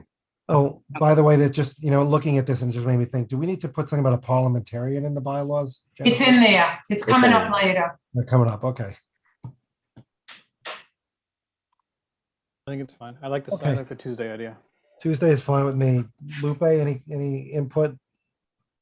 No qualms. Tuesdays. All right, section 4, calendar meetings. It's pretty straightforward. Working business meetings. Just remove that slash. That looks like there was a typo there. This one? Yeah. Okay. Move slash. Working business meetings. Do you want to put something in if time permits? Yeah, I think that's a good idea. I think you just- Yes, especially since we're going to be in person and they have hard stops at 10, I believe, when we're in the building. Yes. Well, can I ask you, Jennifer, committee meetings are now allowed to be online, going forward if we do go back to in person. Can working business meetings be online as well? I don't know the answer to that. That's a great question, though. Yeah. Because that might be something to have the flexibility where we don't have to have both meetings in person going forward. But and there could be business meetings that some of our business meetings take 3 hours. So I That's think not counting the travel time to get to whatever school we're meeting at. yeah. So If it's permitted, we wouldn't have to put anything in the bylaws, would we? No. Okay. Yeah, I'm in favor of them all virtual. In favor as well. All right, section 6. Let's skip to section. one last thing, Jennifer. Do we need to have a minutes for the business meeting, or votes? I assume we need the votes. I think you should have minutes for every meeting. Okay. Well, we're having a recording. We're streaming everything. Right. So, So you're recorded. But if the meeting is not being if the meeting is being recorded, the business meeting, do we still have to have minutes? Because we didn't vote on any minutes for business meetings. No, it's only calendar. Okay. All right. I just wanted to confirm that. All right. And you always have a recording, even if it's not virtual, you'll have the, recording at the meeting itself, a tape recorder.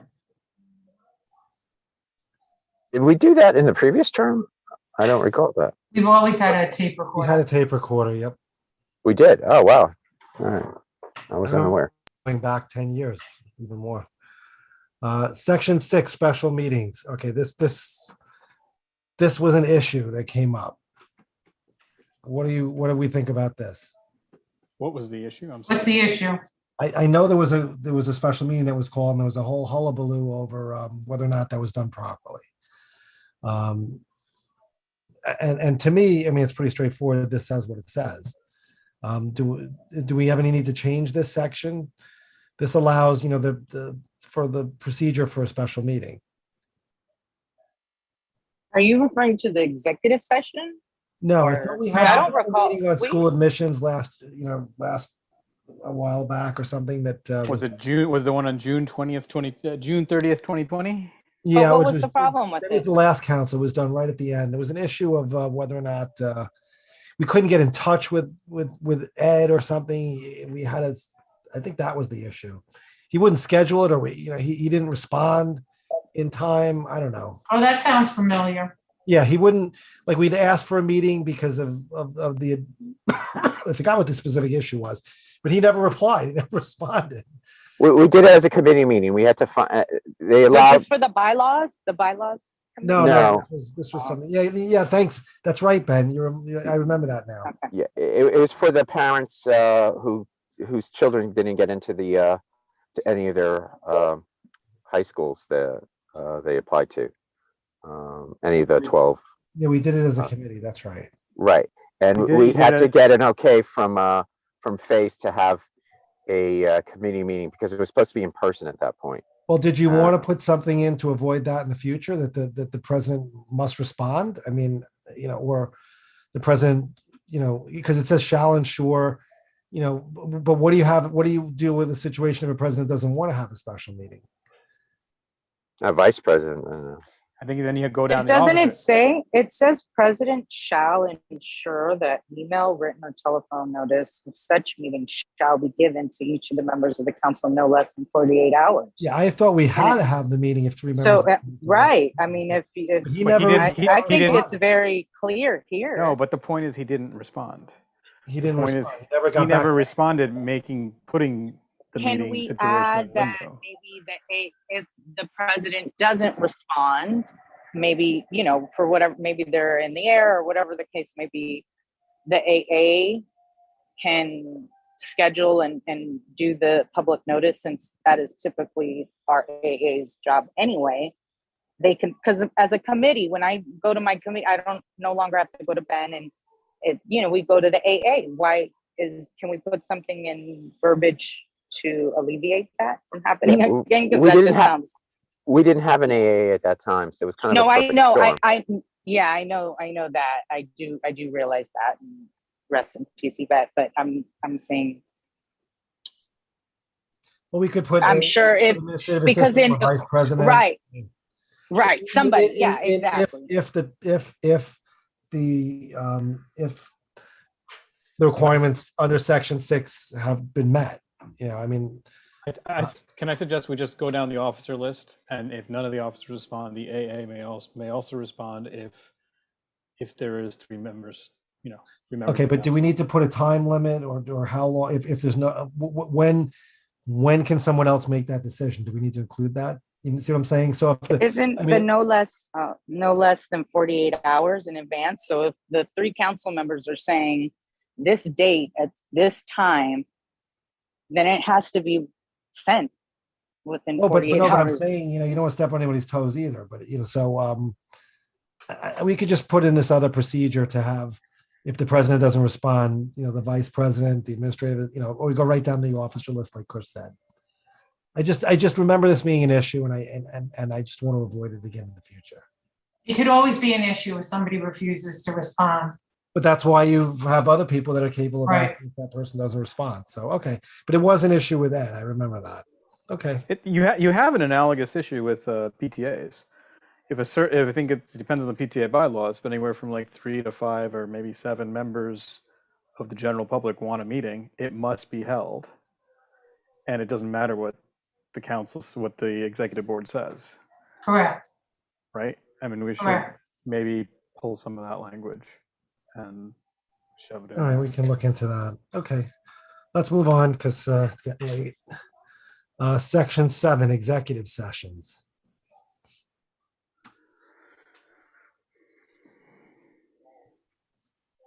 That's all boilerplate.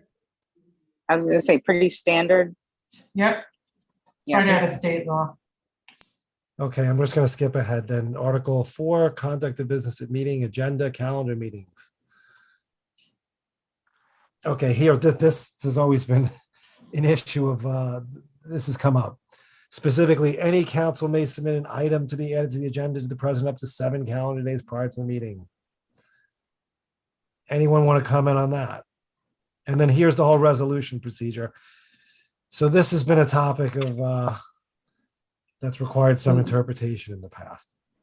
Yes, because I think we've brought several things to the table to be presented, and it's just been vetoed, essentially. It's been what? I'm sorry. Things to the agenda, presentations. I know I, along with other council members and the public have brought items that were essentially just vetoed by our president. And as I read the bylaws, it's any one of us can bring something as long as we meet the deadline. Well, wait, I just want to clear this. So there's different things Okay. here. So the first thing in the first section, Jennifer, correct me if I'm wrong, deals with an item to be added to the, right, which is different from a resolution. So let's just talk about the first section. Are we okay with the language that any member can submit an item to be added to the agenda up to 7 calendar days? It doesn't. I created a form for this, and not one council member has used this form, I think, up to date. I haven't looked at it. Is there a veto? I mean, I've never vetoed anything, so I don't know what she's talking about. yeah, no, I'm just talking about an agenda, not a resolution. I'm just talking about an agenda now. Is there any procedure? Because it doesn't seem like there is one where there'd be any authority to say, hey, I'm not going to add your item to the agenda if you submit it 7 days in advance. Lupe, were you talking about a calendar item or agenda item, or were you talking about something else? I'm talking about a presentation, which I would figure be part of the calendar agenda item. Well, I don't know. Well, but yeah, but are you talking about a presentation like where there's going to be a, like going to take a significant period of time with the speaker? Is that what you're talking about? Correct. Because that's not, Jennifer, am I wrong on this? that's not your typical agenda item, right? An agenda is something to be discussed, not actually having something, right?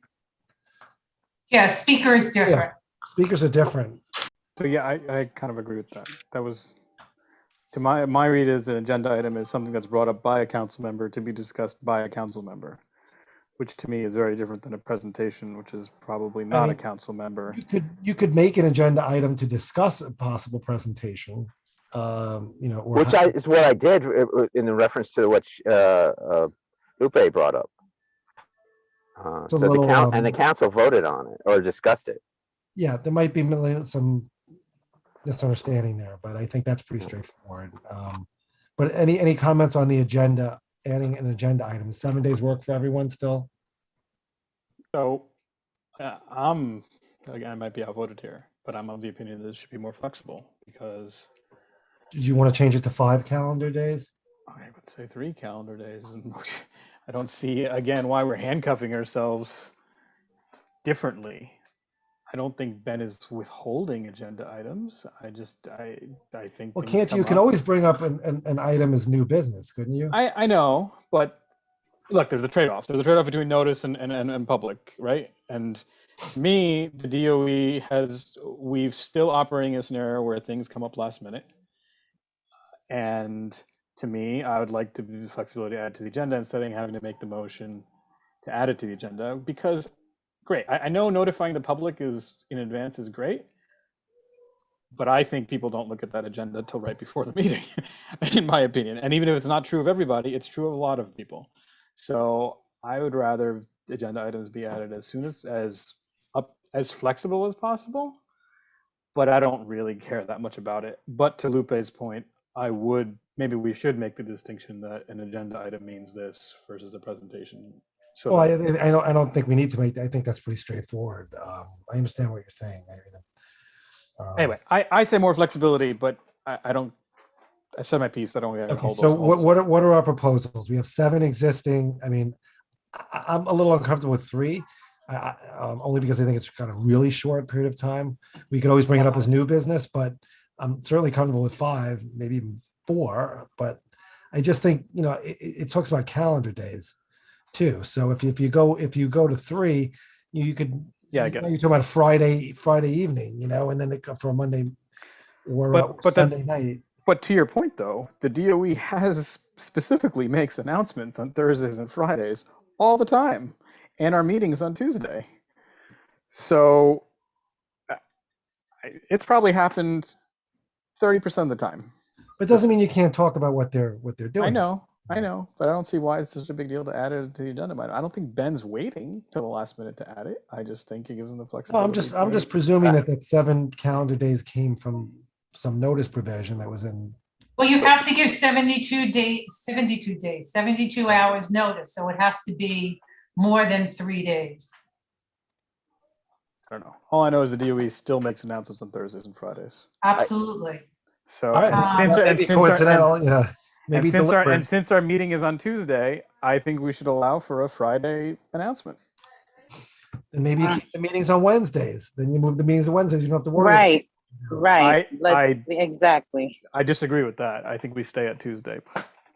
I know, but you can't have it I both think ways. he's trying to prove a point. And But Len, I agree with what Jennifer had said, that it has to be more than 72 hours notice. But if you got to me by like Friday at 8 p.m. or 7 p.m., I'm doing my notices usually on Saturdays, so I can get that in there, the agenda. So what do you want to do? Do you want to make it instead of 7 calendar days? You want to make it 72 hours? I would prefer keeping it at least 5 days or more. This is what I mean by, okay, bylaws are going to say 72 hours notice, but why are we, you're saying don't handcuff ourselves, but if we have the agenda item 7 days before, people are looking at them when you're giving the week notice. I have family members that are already like, this is on the agenda, contacting me days before. I feel like you're closing it in, and then things are just going to be added sooner and sooner and sooner. And you always have the option to add it the day of. You can either motion, even if it doesn't meet the vote of your motion, you could still bring it up during new business. I think more parents are following what the DOE is saying on Thursdays and Fridays. And then when they don't see that on the agenda, they're like, why the hell isn't that on the agenda? Because it's just a major announcement that happened.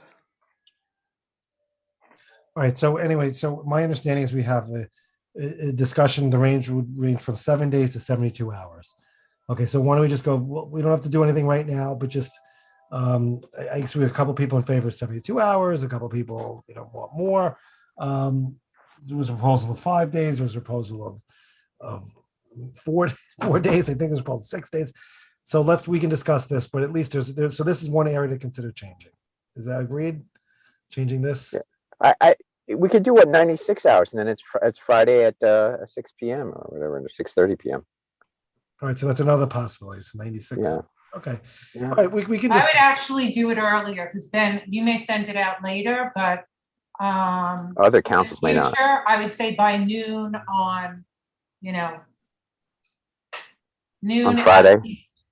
Yeah, noon on Friday. Well, somebody may decide to change the meetings from Tuesday to another day also, but so you need to do it in terms of days before, at least 4 days before. So Yeah, that's why I said 96 hours. Yep. were we talking about changing the language from up to 4 calendar days prior to the meeting? Is that? Yeah. You could say, you could add at least, so then people might think, they'll do it ahead of time. Okay, at least 4 days is a possibility. All right. Mhm. Okay, resolutions. Let's.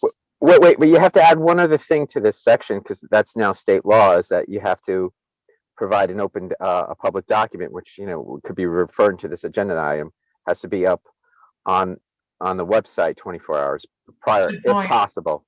Good point. For how long beforehand? 24 hours has to be up on our website. Well, why don't you just put the president shall, with the assistance of the administrative assistant, prepare the agenda for circulation together with the notice of calendar meeting in accordance with the laws, right? According Yeah. to meetings law. Yeah, but yes, the meetings law, for public meetings law, items, public documents, if available, because there's an out, but if it's available, must be provided 24 hours in advance. All right, resolutions. Right, this has been a bone of contention. Thoughts on resolutions placed in the agenda? Yes. Well, I'm kind of okay with generally what's the way it is now, with one change. And regardless of what day we change it to, I would request that it's not 6:30 p.m., that it's midnight on that day. Because getting some of the like I said, as I said before, I've written a lot of them. I have had occasion where other council members want to provide additional input, but literally can't, because they're at work, because they're at picking up kids. 6:30 p.m., regardless of what day it is, we can debate those separately. But instead of 6:30 p.m., I propose midnight, so that you have the whole day and evening to get a hold of anyone. So that's my first request, and then otherwise I like the 3 days, and acknowledging that this would be 3 days minus 5.5 hours. But can we just start the discussion with the midnight issue? Well, Jennifer, if we did it with midnight with 3 working days, would that cause a problem with the hours that? Can I No, suggest we do midnight but the 4 days?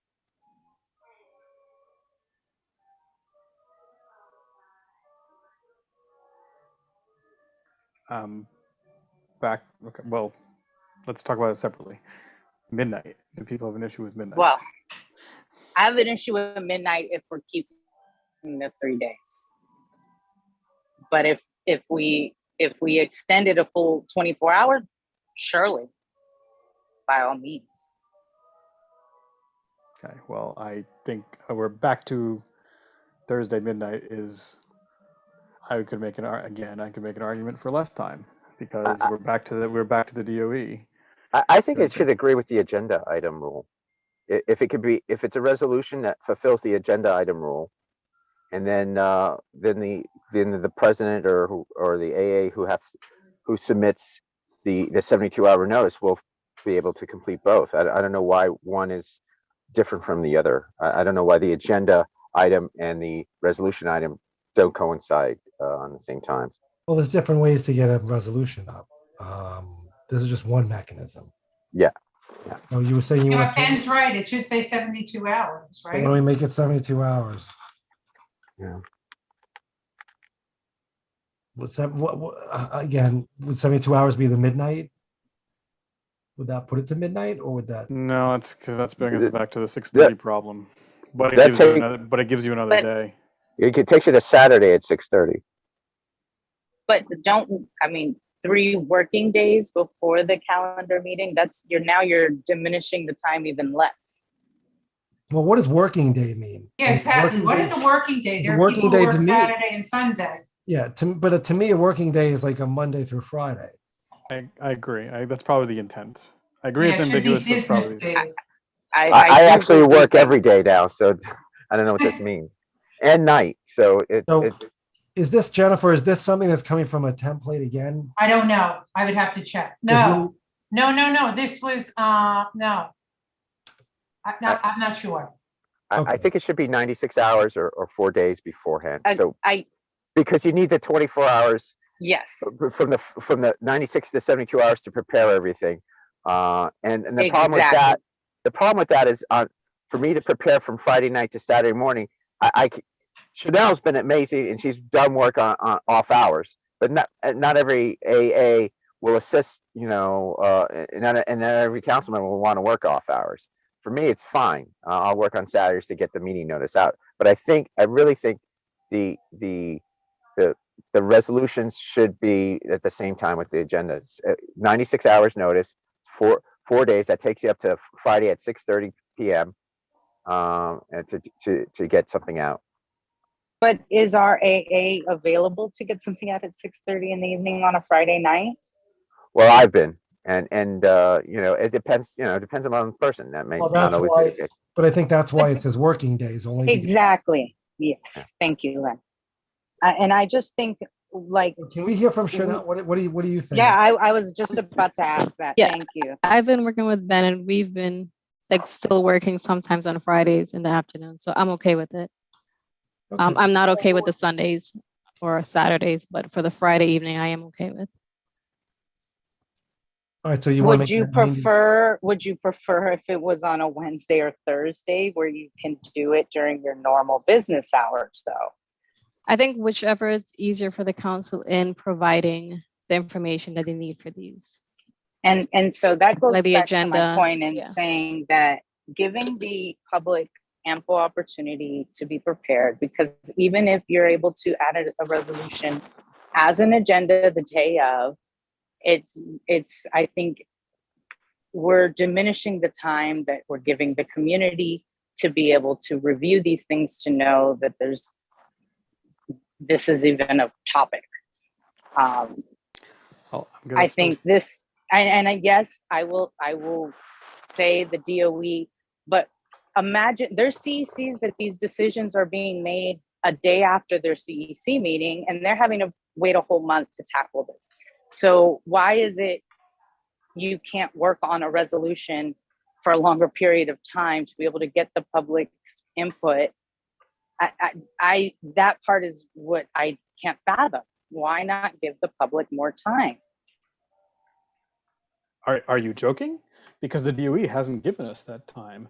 There's been more than one occasion. The GUT announcement's one of them. High school admissions is another, and middle school admissions is a third, where they haven't given us another month, where decisions have forced to be made within that certain amount of time. The Governor Hochul's, the bill sitting on Governor Hochul's desk is another example, were written 2 weeks before they have to be signed on the 30th of June.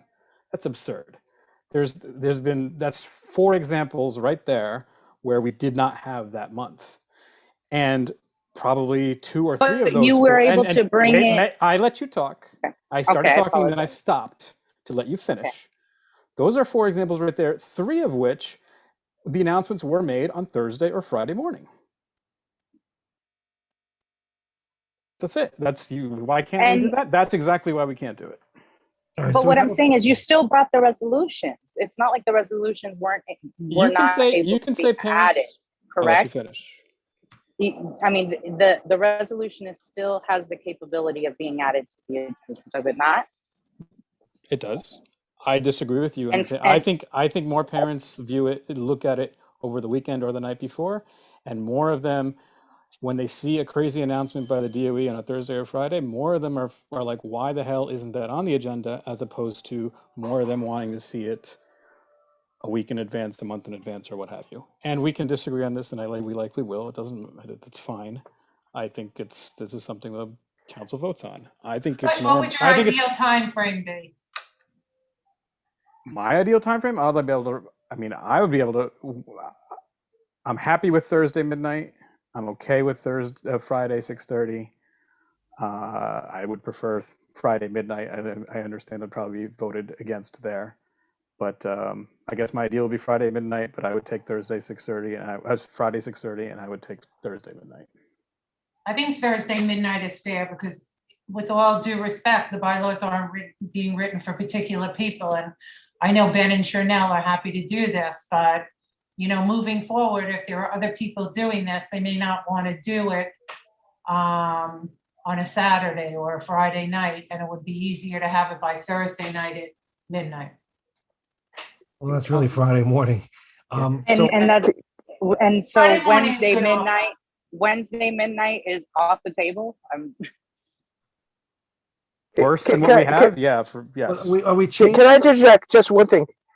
Out of all the complaints I've had from parents, not council members, and not parents who regularly attend our meetings, but from parents' emails, they want us to do more. I've never heard any parent say, you put up a resolution on the Thursday beforehand, you send it out Saturday, and shame on you because I didn't get a chance to read it. I haven't got that email, but I get emails. I get people saying, "What's happening in this city?" And I get emails saying, "Why aren't you doing it more?"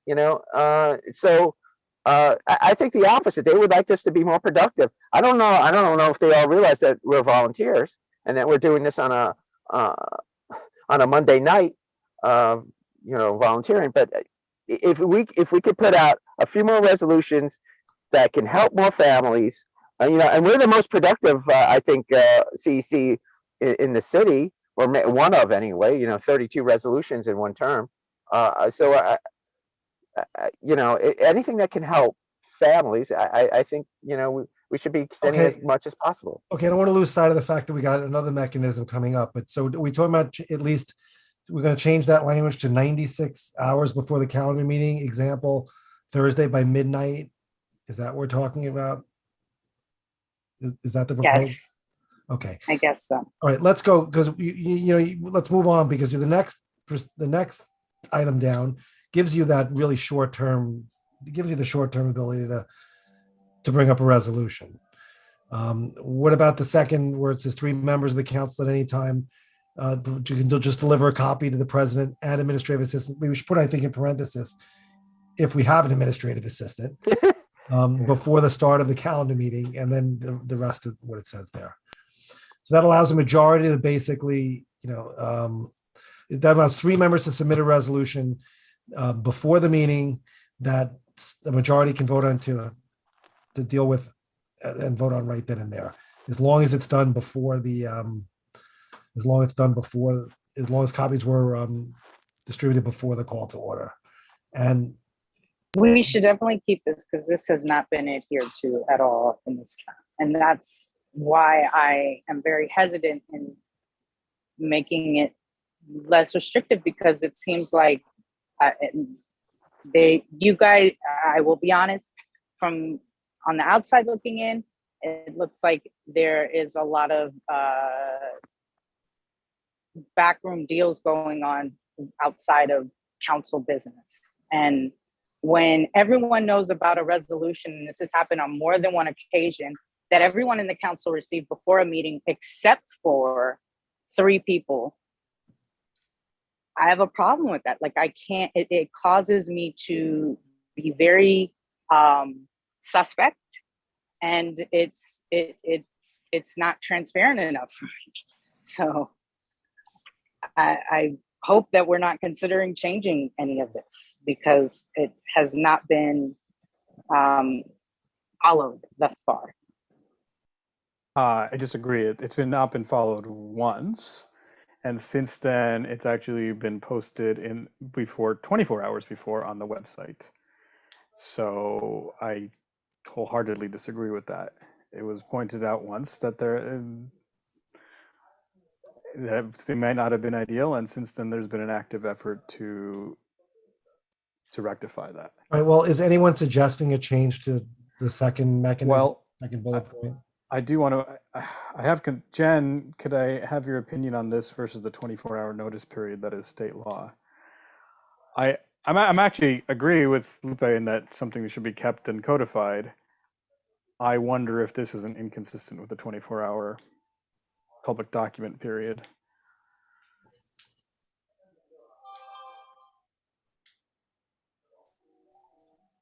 Say that again? Is this rule as written, both by the letter of the word and spirit of the idea, isn't this in conflict currently with the 24-hour state law that requires public Yeah, documents? it is. It was written before the state law. Well, then you could change Right? item Correct. 4, say copies are made available to the public 24 or public 24 hours before, or a link is shared. I mean, you could do that. I mean, do you want to include a 24-hour period of time? I don't know. Let's check on that. Okay. I'd like to check on that. I was going to say, I think that's going to be included in the template that Paula was going to be Did she circulating. say when she was going to do that? The last email I just checked on it was, she thought by the end of June, but obviously that's come and gone. So this was sent June 8th. And by the end of the month, so by the end of the term, but obviously that hasn't happened. I did reply to her a couple days ago, knowing that we were going to have this meeting, and have not got a response yet. And I reached out to some other people on that working body group, and they have not received anything. So. All right, so we'll make a notation that we need to get an answer on that one too. Can I move on? I'm just happy. I'm happy for Jennifer Greenblatt to take a look at it, but I don't have an appetite to wait for Paula if it's going to take longer than. Well, I'm not saying we need to wait. We have. That's fine. I agree. You can add it to I will get you an answer as soon as I can. Or we could even just say, provided that same complies with, public meeting laws, whatever. Right. Okay, I'm scrolling down to page 8. I don't even see anything here. Why is this not? All right. I know that wasn't our last page, was it? Does someone else have a copy that might be they can share on the screen, because for whatever reason my copy isn't.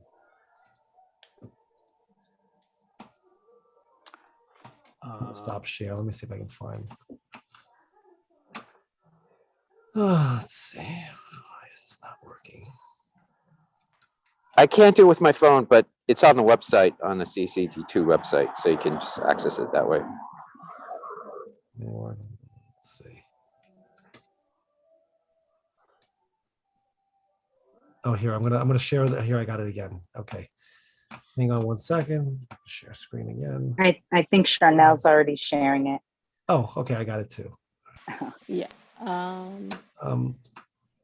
3 minutes. Yeah, Chanel, can you stop share screen sharing, and I'll just pull it up. I got it. Okay, thank you. Sorry. Okay, can everyone see my screen now? Okay, so here's the next thing. Business working meetings. The agenda for each working business meeting shall be developed by the president following consultation with members of the council. Okay, any issues with this language?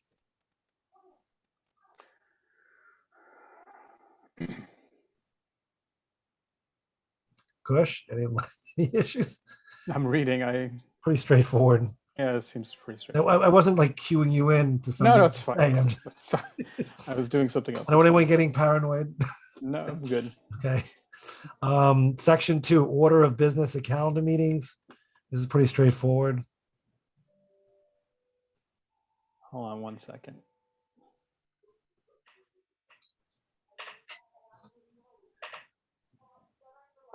I've always thought the report of the president should be after roll call. Should be what? Should be right after roll call. Ben, any thoughts on that? I think it's weird we move straight to resolutions without like kind of a. I'm kind of used to it as is right now. Change it. If you look down at the next thing, it says you can change it at any time you want. That's fine. What about moving presentations of resolutions down? Like Well, right in front of I think you can't before the public speaking session. No, I was going to say right before the public speaking session, as opposed, You're swapping 2 and 3. I think 3 doesn't tend to be very long, but it's fine with me. Quite Yeah. frankly, I would love to do resolutions before presentations. I think I was trying to alleviate the weirdness he said of going right into the resolutions. Yeah, I but thought we have a maybe lot a of public presentation. but the public members, I would tend to think, and I that may be wrong, but I think that a lot of our members are for resolutions. Sometimes, I don't know. What's your feeling on it? Typically, program presentation comes before resolution. Okay. You have 2 issues here. You got the presentation. You have the 2 public speaking sessions. So you have to have an opportunity for the presentation and then the discussion, and where parents can both weigh in, or our community weigh in on both after both sessions. So you kind of stuck with having. No, right, but we're suggesting moving your president's report to before resolutions, because I would assume in your president's report, you're going to address things that have happened in the past month, which presumably are going to be some of the things we're going to talk about in resolutions. If you're happy with where it is, it's fine. To me, it always seems strange, but pick and let's move on. I have one question about this whole section. So there's something in here that doesn't exist in anywhere else. And it talks about the chair. The chair may require public speakers, and up above it says the president. So I don't know why it switches from president to chair. Jen, I think I could answer that question for you, actually. This is kind of my whole point with the president and ballooning of responsibilities. The original laws as written, the presidents were just supposed to be the chair of the meeting. And this is probably a leftover from a template that wasn't changed correctly. I think giving them additional responsibilities like attending these meetings with the DOE and voting for PEP representative and such. But if you go back to the duties and responsibilities of the president, it's to oversee the meetings. I think that used to once upon a time say that the primary duty of the president is to be chair of the meeting, and then it's expanded ever since. It's inconsistent in the bylaws. That's fine. I agree with you here. It should be changed to president, but I think that's the origin of the inconsistency. Well, can't the president designate a chair to, a council member to chair any meeting? And I know you've done that before. And could that be the reason why it's interchangeable here? Meaning the president is the one who creates the agenda. So therefore it's at top, it refers to the president. When it refers to public speakers, we've had, another council member be designated the chair, and they chaired and moderated that portion or that of the meeting. Would it make sense to keep it just so that? Well, then it's inconsistent with the duties of the president, which says the president shall call and preside at all meetings. And should we put in that the president can also designate someone else to chair a meeting? Because I think that's Robert's rules as well, I believe. Jennifer, what if you parliamentarian? He could designate the VP. because Why don't you- He could designate anything to the VP pretty much. But why don't you just say the president may, conduct all meetings? What if you just use the language may? Instead of shall, change it to may. I kind of like the idea of him designating a chair, allowing that. Jennifer, would that fly? I'm going to go back to the language of where it says the president's duties. I mean, to be fair, I think the only time Ben has designated anybody else has been the VP, and I think once Janie. I don't think it's been anybody else. I don't think May is right here. So you I think it should remain within the elected officials, the same, I mean, that's Shall how. preside is right. Correct. So it's already in the duties and he has that power and has used it. And that's why I'm saying that in this case, that a chair may be effective, but we could say president or chair. That way it is I'm consistent gonna look with at our the bylaws. template and see what it says. All right. Okay. Going back to page 8. That may not have the answer, but at least it'll give us Okay, something. by the way, I don't want to open a whole can of worms, but if you look at this section here, in addition, the chair may require public standards of decorum. So this is when we talked about, what is a standard of decorum? What is what rules do we want to have? And not just rules. When this came up at prior bylaws meetings, and Ben was there, when it came up at one of our last meetings, there was a discussion. It's not only concerning decorum as between members of the public, but it's decorum between council members. Because we've had some pretty heated meetings. I don't think they've been as heated as they were in the past, but so I don't know. Do we include anything here? Can we include something later on? What are your thoughts, Jennifer? Or do we just say, just leave it like vague? You could leave it like that. You already have something on the way in which the chat works, right? Yeah, and we can leave Correct. it vague or okay. I'll be honest, Len. I mean, I agree with you wholeheartedly, but leaving it as it is, because I've written about that terms council and the lack of decorum that I read in these bylaws as they existed. So I don't think it's vague at all. I think it's very straight to the point, and I think we should just all try to uphold that. Okay, what about this section here? What do we think about this section?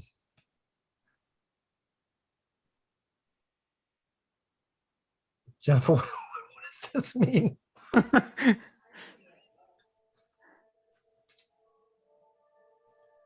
mean, that seems a little strange to me. Yeah, I don't know what it means. Maybe we could take it out. I mean, if I don't like not having things I don't know what they mean in there. So I it's presume ruled this out is- of order. I presume this is if all hell breaks loose, but I think that's further down. If somebody goes out, I see someone with a gavel, like banging that. I think it relates to the next one. A speaker is ruled out of order forfeits the balance of his or her time. Okay, yeah, that makes sense. Okay. Or can be muted during a virtual meeting. Well, maybe we should put down who can do the muting, because we've had issues on our council about people allegedly muting other council members. It says the chair. I think we Yeah. should designate a muter. Well, Muter. Who's the official muter? Who's the official muter, right? Yeah, and we've had issues come up before. Somebody hits the mute button, and then so it's like, how dare you?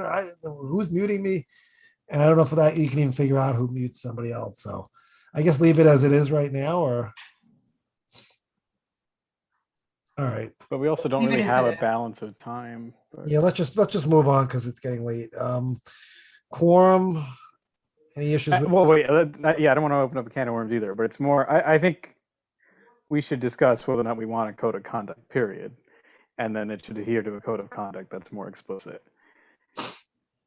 But again, again, not opening up a can of worms. Well, I was going to say, I like what CPAC does when they start their meetings. They set out the rules, who has the order of speaking. It's a little different because I think they do a fairly good job, this CPAC administration, of saying, the chair will recognize the speakers. And if, you may be thrown out of the meeting, I think, if you violate the rules.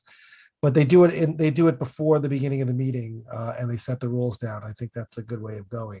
And it's not in their bylaws, though. I don't think it is, No, I don't think so either. but they do mention it. So, but we could always do that in another, we could always figure that out later on. Well, let's go to section 3, quorum and majority. Like, can you share? Can you email us like their the way the CPAC does it, or like did you say they read it out? And also, you can go online and everything's everything in CPAC is also recorded. So you just watch the very beginning of the meeting, the first 2 minutes. They lay out, what the rules are, and it takes a couple minutes to go through it, but I think it's really had a good effect on kind of limiting the chaos that we. Is that on YouTube or? It's on the YouTube. Go to YouTube and just subscribe to CPAC, or just click on CPAC. Not the Republicans, but the Answers Parent Advisory Council. Okay. Yeah. So quorum and majority. I don't think this has been an issue. No. All right, I'm just going to skip. I didn't know we had 15 minutes. That's interesting. Will quorum be an issue when it's 12? Do we have to have 7, or does 6 fulfill it? No, that's I only have to go to 7. I think that's an issue. That's why it's in our resolution, because that's an issue. But I don't care about it right now. All right. Well, let's cross the road when we come to it. Okay. Official actions.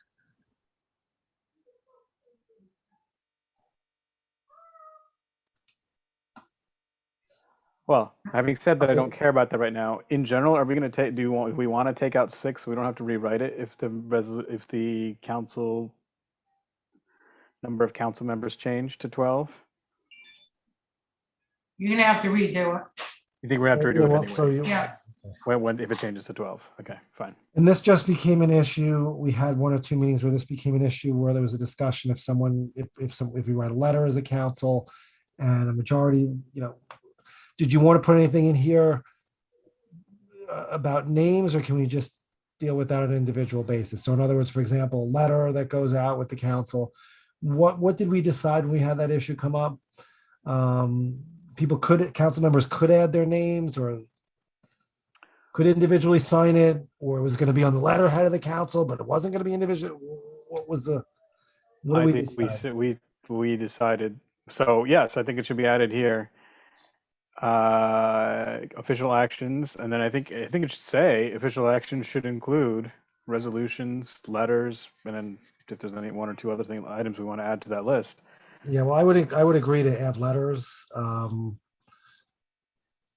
don't know what else would add to that list, but certainly letters. Emails. I would just. But we did agree that although on CEC letterhead, it would still include the names of the people that signed on versus, it would say CECD2, but it would list the names of the people that did indeed sign. Well, I don't agree with that. No, I don't think that. I think the issue was that, look, I read this section, specifically official actions, to mean that any time a majority of the people vote, even if it was in a letter, it would come from the CEC District 2. And you wouldn't have it signed by every individual, right? Because right, I think we agreed that it was signed CECD2, and we would not include names one way or the other. I thought that's where we landed. I concur. Yeah, that's what we decided. It is recorded. We can go back and find it, but that's. All right, we could just leave this as is, I think, but may have to change it. I think we add letters as official actions. Yeah, I think add letters, right? Yep. Is there anything else? Emails? No. Or letters and email? Letters are sent out via email, so just make it letters. Okay. But a letter would be made by a motion, Oh. Okay. right? So then you don't need to put letters there. I don't think you need it. Okay, agreed. All right, anything else on the? Well, then wait. And then I would say actually then say letters required as agreed on Letters require an official motion. Well, I don't understand. What are you saying? You need a Jen letter, said- you need a motion to make a letter, to do a letter.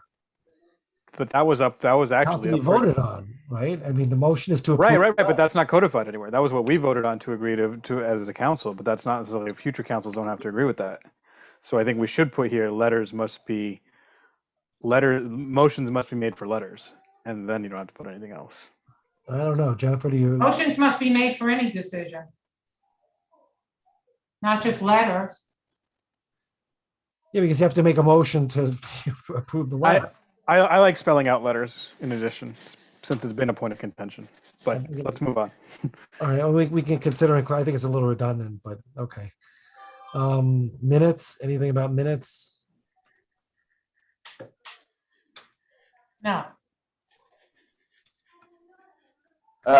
Just one thing, because from what I've heard from Face, the simplified minutes that we've used for this past year satisfied Okay. our minutes requirements. All right, that's good. All right, Article 5, committees. So these are our standing committees. So the Zoning and Capital Planning Committee is the standing committee right now. And my understanding, Jennifer, if I'm correct, because that's probably the only committee would we have any real authority, is that correct? Correct. I did have a question on this, and it's the same, but it sort of was changed backwards. So it used to say that the president shall appoint committee chairs with the approval of a majority of the council. And now it says the council may veto the appointment or removal of any committee chair. I think it should be stated in the other way, but I'm open. Okay, let me ask you a question. Yep. Are we comfortable? Well, I understand what you're saying. Are we comfortable with 6 people being able to remove a committee chair? Or should, I mean, and I only say that because that could become an issue too. Well, what Thoughts? if you separated it and it was, so a majority for approving the president's appointee for the committee chair? In order to remove, you would need a 2/3. What do you think about that? I agree with the 2/3. I don't think we followed, again, I don't think the problem, I can certainly tell you that we at some point in the last, not, I don't think this time, but at the last council, we did not vote on committees at some point. We were supposed to vote on committees. We didn't vote on committees. I remember that for a fact. And it was just kind of ignored. So, but I don't like the thought of a committee chair being removed by a majority. I agree with that. If we're going to have problems with removal and rescinding and all that stuff, we want a higher. And that could become very political too at some point. And then it we- parallels the removal for officers. Yeah, I think it should parallel all that. I think. if Okay, so we'll add something in there about, however, removal of a committee chair will require a 2/3 vote of the council. Does that work? It must be at least by 2/3. Is that better? Everyone's looking at me like I'm crazy. 2/3 or greater. We said 2/3 or greater? I still believe the language should be 2/3 or greater, but Or at least 2/3, either way. I'm sure there is an exact reference that we can refer to in the Constitution, and I'll look it up later.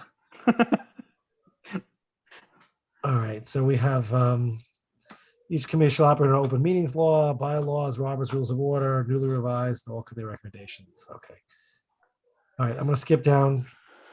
One second, we don't have a mechanism in here for the creation of committees, because I mean, there's one thing to pick them. but First, there's do you want to add any more standing committees? Do we need another do we want to have a standing committee? Or are we okay with the one that's right here? I'm starting to think we needed an admission, not an admission, I think you should have a bylaws committee. yeah. You can't not have a bylaws. No, it's not. It's not saying you can't have a bylaws committee. It's just saying it's not. No, I know it's required. know- That is the only one that's required. Yeah, I You think a don't always bylaws. need to. Yeah, you don't always need to revise the bylaws. I mean, you should, but you don't always need to revise them. But the standing committee is technically, again, Fine, whatever. Yeah. no, it's I up get to it. you. I don't think it matters that much. If All you right. if you don't think a bylaws committee is required, then I would be hard pressed to suggest any other. No, committee. no, I'm not. I'm not No, saying. no. I'm just saying I'd I be get hard it, I pressed get to. It'd be hard pressed to suggest any other committee that would be required. No, there's other. Look, you might want to have a students in temporary housing committee. I mean, as long as you're students in temporary housing, I mean, you could change this. I mean, because the council, look, you got this whole look right here. We got this whole language here. You can council can create any committees and Right, define. but to Ben's, I think it's more important to deal with what Ben says. How do we create committees? Because this was a point of. Jennifer, what do you think about the issue of creating committees?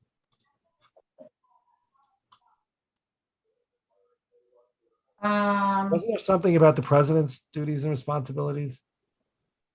Well, the president is an ex officio member of all committees. It's only about the president and them selecting a chair that's in here. But when we in the past, and I can tell you that when we had discussions about what committees, I remember Maud, for example, decide, okay, I think we should have this committee. I think we should combine these committees. And then we voted on it.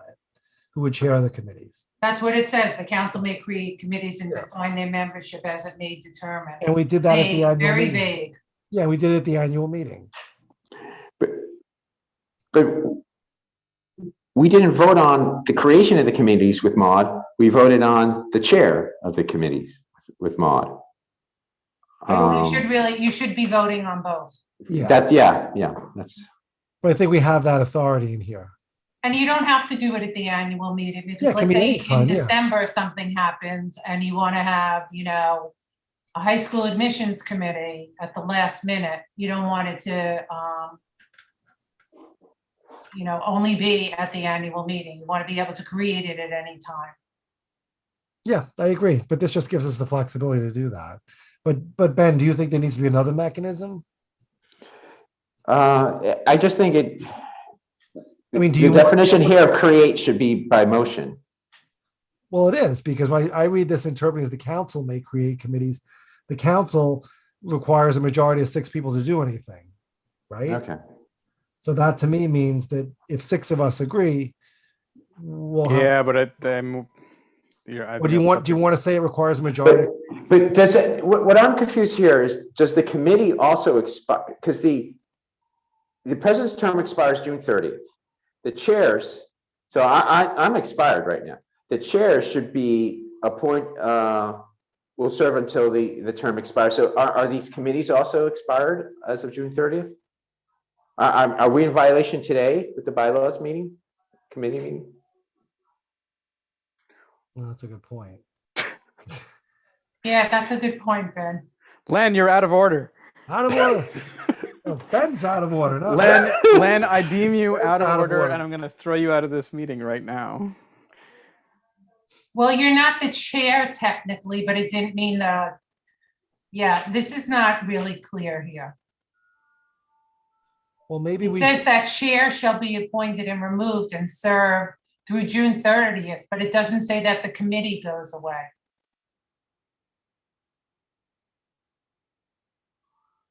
Whichever is earlier. If the committee doesn't go away, the next term and the next council, let's say 365 days from now, they're stuck with the same committee if it doesn't No, go it away. should say that it all expires on June 30th. Exactly, I agree. Or you could say until the annual meeting. That would give Yeah. more time and that makes yeah, more we sense. should change that to annual meeting. Yes, I like that better. I was gonna suggest that. Well, It's it all only, consistent. but that only to the annual meeting in between terms. What for No, the next same June thing 30th. happens. The same thing happens the next annual meeting. Shouldn't matter. Every year, you guys. No, So but we technically no longer speaking, we're no longer council members. Yeah, he's right. unless we're reappointed or elected. But even if you're elected, you have to You have to be sworn in, you have to sworn fulfill in. certain requirements, Yeah. like signing off some state documents and all that. So, and if they don't receive it, and it has to be renewed every 2 years.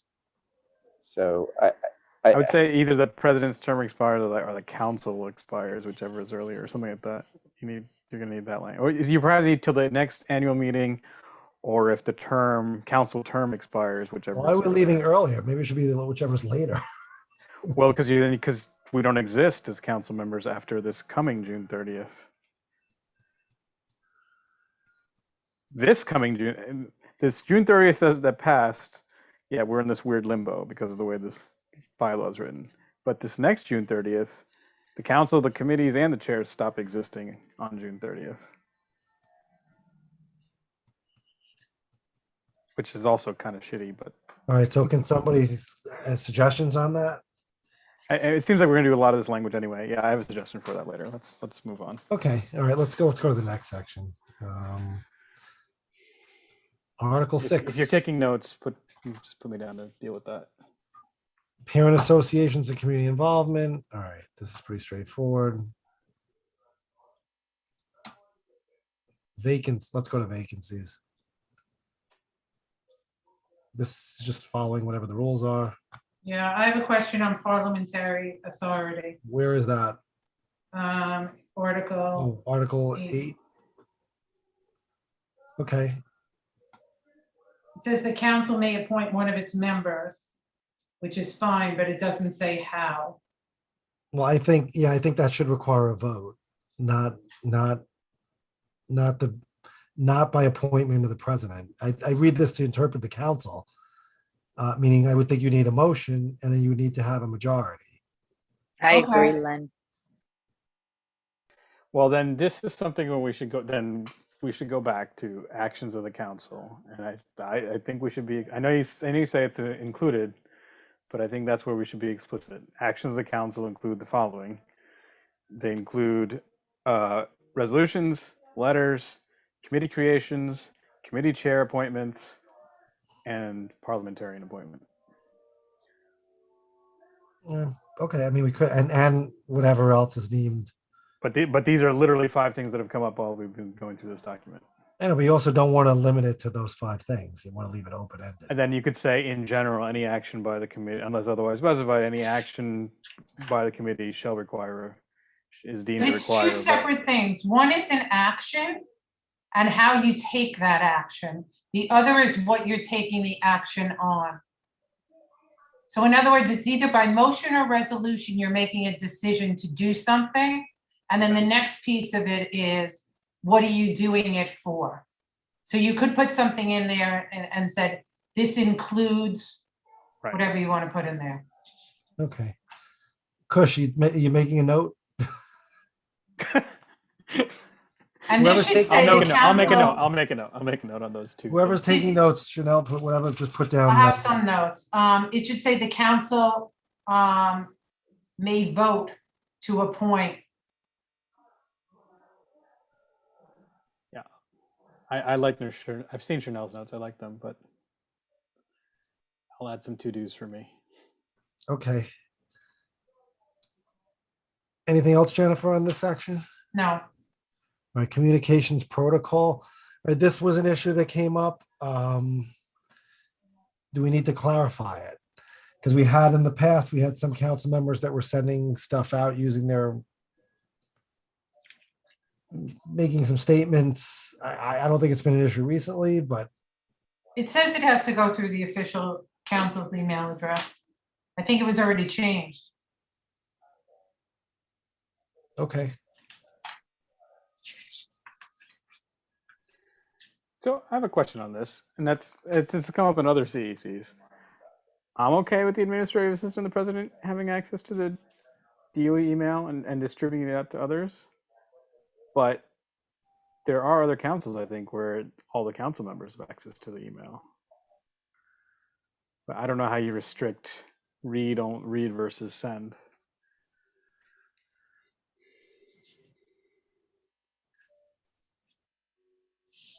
Well, I think there should be, it would if Ben was incapacitated and we didn't have an administrative assistant. How does that, when no one may have access to the DOE email? Well, yeah, I think that's yet another example where co-president would be useful. But um, yes, that's been I mean, has Ben been incapacitated? No, but has Ben been unavailable because how dare he go out and have fun with his family? Sure. I mean, that's not allowed, Ben.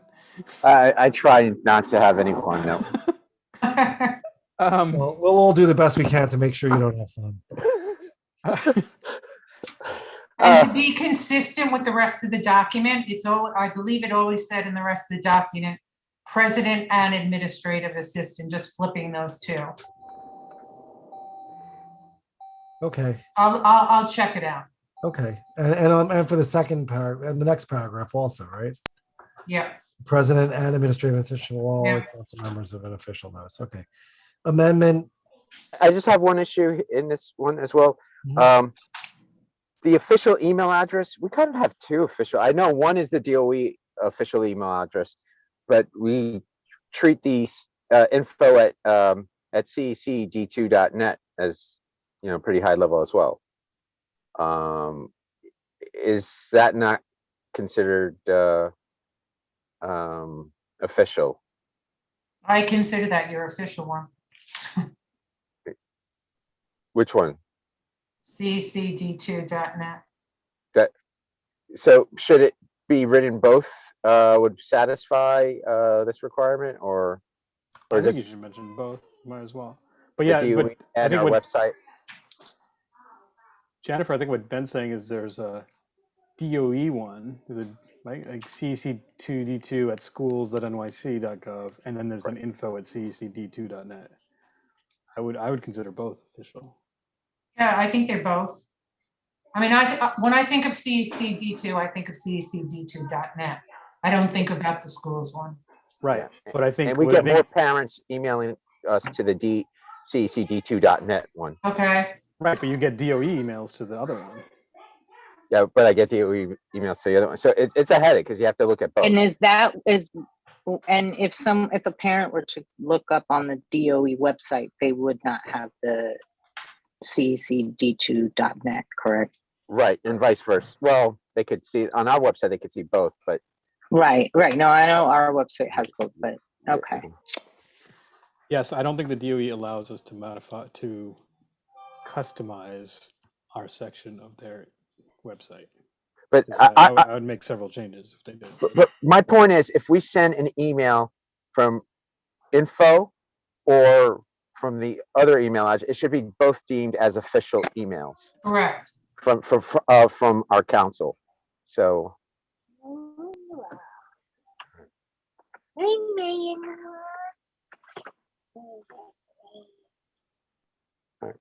that's all I wanted to point out. Okay, the last section. You could, if you wanted to, change it to say all official communications should be sent through the council's email address. Then you take the word official out there because they're both your addresses. And it doesn't differentiate the two. You could consider that. Where does it say official? It says all official communication shall be sent through the official council's email address. Oh, no, it wasn't. He didn't have the top portion of that showing. So if you get rid of the second official, it's the council's email address. Yeah, I think that's a great Does that solution. work for you, Ben? Yeah. So I want to remove this second official. Okay. Can we go on to the last section? There's nothing to change there. Well, yeah, I have a question about that because I think I think in allowing it a majority again to change the rules, change the bylaws, I'm thinking maybe there should be another procedure, or maybe it should require 2/3 to change any amendment on the removal of officers. And the only reason I'm saying that to amend any section requiring the removal of officers. I mean, I just don't want That's an someone making, interesting point. That's an I interesting. just point. don't want an end runaround, so maybe they can do it in 2 meetings instead of 1 meeting to get rid of somebody. Because the majority of people can say, all right, they can bang right before, 1 meeting, boom, they present an amendment, in writing at the previous calendar meeting. And then at the next meeting, they vote on it. And then right then and there, the person's gone, after the next meeting. So That's a really good point. That's pretty astute. I mean, I can just see this being a runaround, Well, then you could probably do something like. I mean, I think we should have the ability to amend the rules with 6, but not that one section, not for the removal of, Or you could say be the majority of the whole council, or whatever, a higher whatever, a larger majority if that rule requires a. or at least 2/3 if an amendment seeks, or I don't know, we can figure out the language, but Yeah, so if sections seek 2/3 approval, or then the bylaw for that section needs 2/3 approval. So No, that makes it future proof. no, I don't understand what you just said. What can you? Okay, Is if this, in but order is to this not standard state law?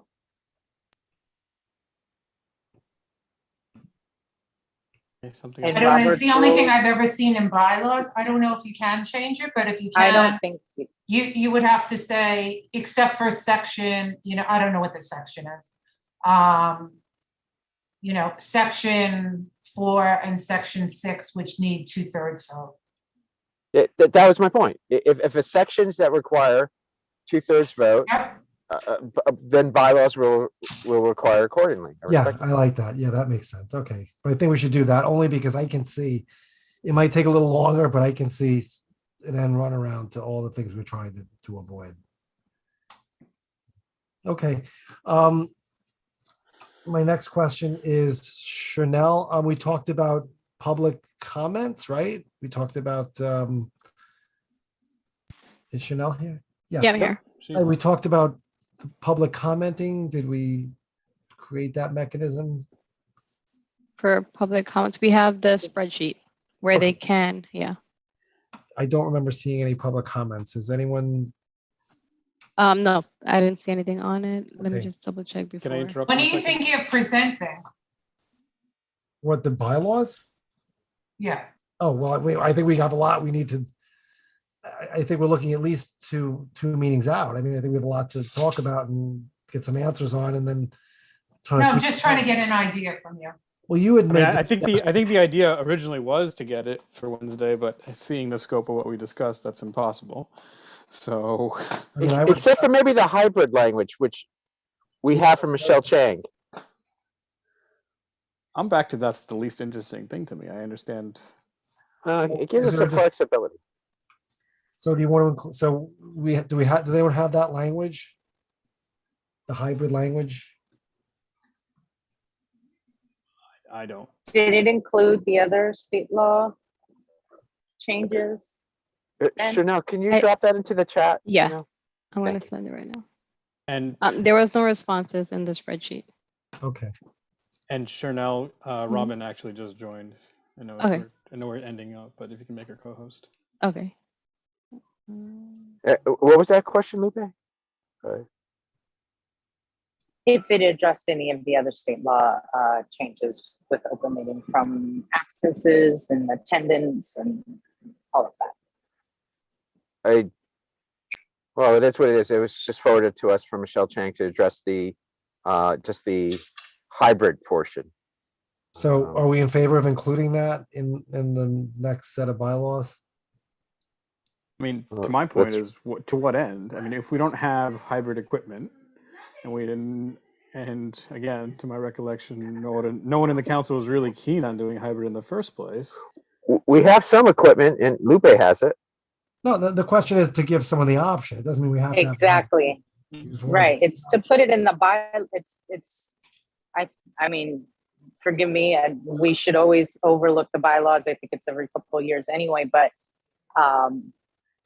I know when we discussed forming this committee, that was the whole purpose, because we knew that it was going to be a 2-month process to be able to even consider it. And yes, we all agreed the DOE is not making it easy or feasible, but putting the language in the bylaws to be able to even test the waters. I think we even discussed like possibly of testing a virtual even beyond having it hybrid, but just seeing, I know they can view on YouTube, but we have the equipment, seeing what we can do with that in person. I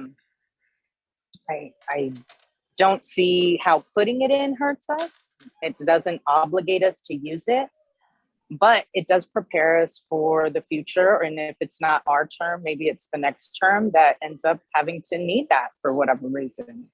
Okay, I have, that I have makes no sense. issues. I have no issues with that. I think the question, I was just answering that, do we want it for Wednesday?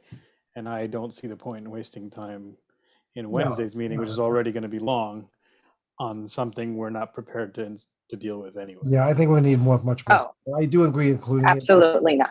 And I would just say we have, I don't know if it was Craig, we have Craig on, I saw Craig come in. In all due respect to the valiant efforts at our hybrid attempt that we tried before, I don't know if it was before COVID, but It was in the middle of. Yeah, it was a disaster. not optimal at all. It's just not. And I remember seeing someone's computer almost crash onto the floor, their laptop. I remember people walking back and forth. Camera angles, and if we're talking about different setups at different schools at different meetings, for me it was a lot of hassle. I don't think it really worked, but It doesn't work for PAs and PTAs. Chanel, can you send me that language to my DOE official email? Okay. yeah, Thank Matt, you. there's no I see Matt, you have your hand raised. There's really no procedure at these kind of meetings to I guess you want to allow a comment? How about when we end the meeting? Yeah, well, After we end the meeting, we can hear him unofficially. That's what we'll do. We'll end Adjourn the meeting. Yeah, we'll end the meeting, but we won't. Anyone can stay on and we'll be happy to And just listen. for the record, I don't want to set a precedent. I think he just has something to say regarding hybrid meetings from his experience. Is that correct? From thumbs up. So it'd be completely unofficial.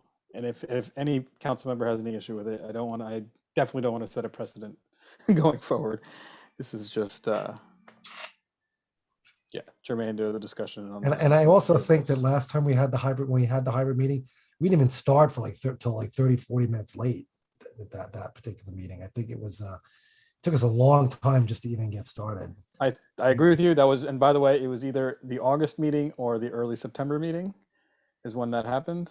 And beyond that, I think other CECs have tried, and my understanding is the whole, whatever that thing is called, the OWL, it's just not set up for multiple, it's like a multiple round or even U-shaped meeting. It's just not set up that way. It's set up for people that are like 3-4 people around the device, which is just not us. And when we're sometimes in basements and we don't even have internet access down. And I was going to say, to your point, the internet situation in schools alone is a disaster, especially since we're often, right, as you said, relegated to the basement or gym or wherever, which is almost never where the strong Wi-Fi signals are. So I think some of the buildings at like 333 would work better in those type of situations, and definitely finding a location that does work and sticking with it would be key. Their Wi-Fi is terrible, by the way. Okay, maybe not 333. And same with Tweet. I mean, I've attended in-person hybrid meetings where it's like it's been disaster, and I agree, and I think the DOE on the tech side should and could be doing more. And aside from that, I wasn't implying that we should tackle this on Wednesday, but it was just as far as foreseeable future, who knows where it may be needed. And that way we have the mechanism in place. It's going to take a few months regardless. So So any other council members have anything they want to bring up with regard to bylaws? Because we have a lot to do. And there was some great suggestions made tonight, and we'll have to discuss again. It's not happening from Wednesday. Definitely not, but we have to discuss these, the proposed changes, and we have to get some clarification on a lot of the issues as well. Anyone else want to add anything before we adjourn the meeting? And we'll stay on, Matt, so you can, so we'll be happy to listen to you. I was just wondering if parliamentarian should be on par with as being an officer.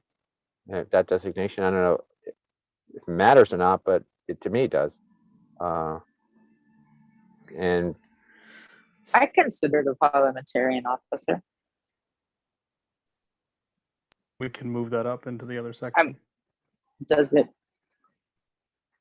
I guess if you're voting on it, then there's really no difference. Right. I think it's standard or Or at least quasi-standard. Yeah, it's or standard enough. So in the standard enough that it doesn't need to be like specified. I don't think. well, in the Is event there a everyone else section is- where we? I was gonna say, in the event everyone else is incapacitated, I'll be happy to take over the meeting. I guess that is one difference. You're right. That is one difference. But it's a minor one. It's never going to get that far. And if so, it does get that far. I think the parliamentarian might as well. Well, we probably want to. I would prefer. I would prefer the parliamentarian over someone else if we had one. It just makes sense. Thank you, Lupe. I appreciate that. But I think if it comes down to that point, we won't have a quorum. If that many people are incapacitated. So, but that's just something we can do if we ever get to it. So I want to isn't thank there a TV show like that with all the president and all the people killed. Yes. Except for like Yes, one. Survivor. Sole Survivor, right? Survivor. Sole Survivor. With So as a matter of fact, so if we have future meetings, I'll be happy to sit out in case something happens. sequester you. You want to have me sit at an undisclosed location? You'll be in the bunker. It's designated. I'll be happy to go to the survivor. bunker, guys. So you guys, Designated survivor is what you're looking for. you guys can meet at the school, and I'll be watching on, I'll be watching on YouTube. So, but I want to thank everyone for tonight. Great suggestions. It's tough. I know it took a long time to get through everything. I want to acknowledge we have Robin here, who's been present for a while now. Robin, did you want to say anything or? That's okay. I've Okay. been caught up a little bit. I'm trying to get two kids who don't want to go to sleep. So I don't know how useful I will be, but I appreciate all the time that you put into this. I appreciate Jennifer being here. Hi, And Robin. Yeah, and I want to thank Jennifer especially because it's been a tough last couple of months. Thank you for coming tonight. Oh, my pleasure. You know I love bylaws. If we without you, we'd be like just running with our heads cut off. But we appreciate it. I have to talk to you, Jennifer, about lab bylaws. Speaking with, I'll reach out to you tomorrow. Oh, sure. So, motion to adjourn. Second. Meeting to an end. All in favor? Council There's member? a hand raise. Aye. Hand raise. Aye. Okay. In favor. All right. No. There was a public wanted to make a comment. I don't know. Oh, not Chris. Yeah. So No. Yeah, we said we would adjourn. Yeah, we're gonna and do this that is after. unofficial. Oh,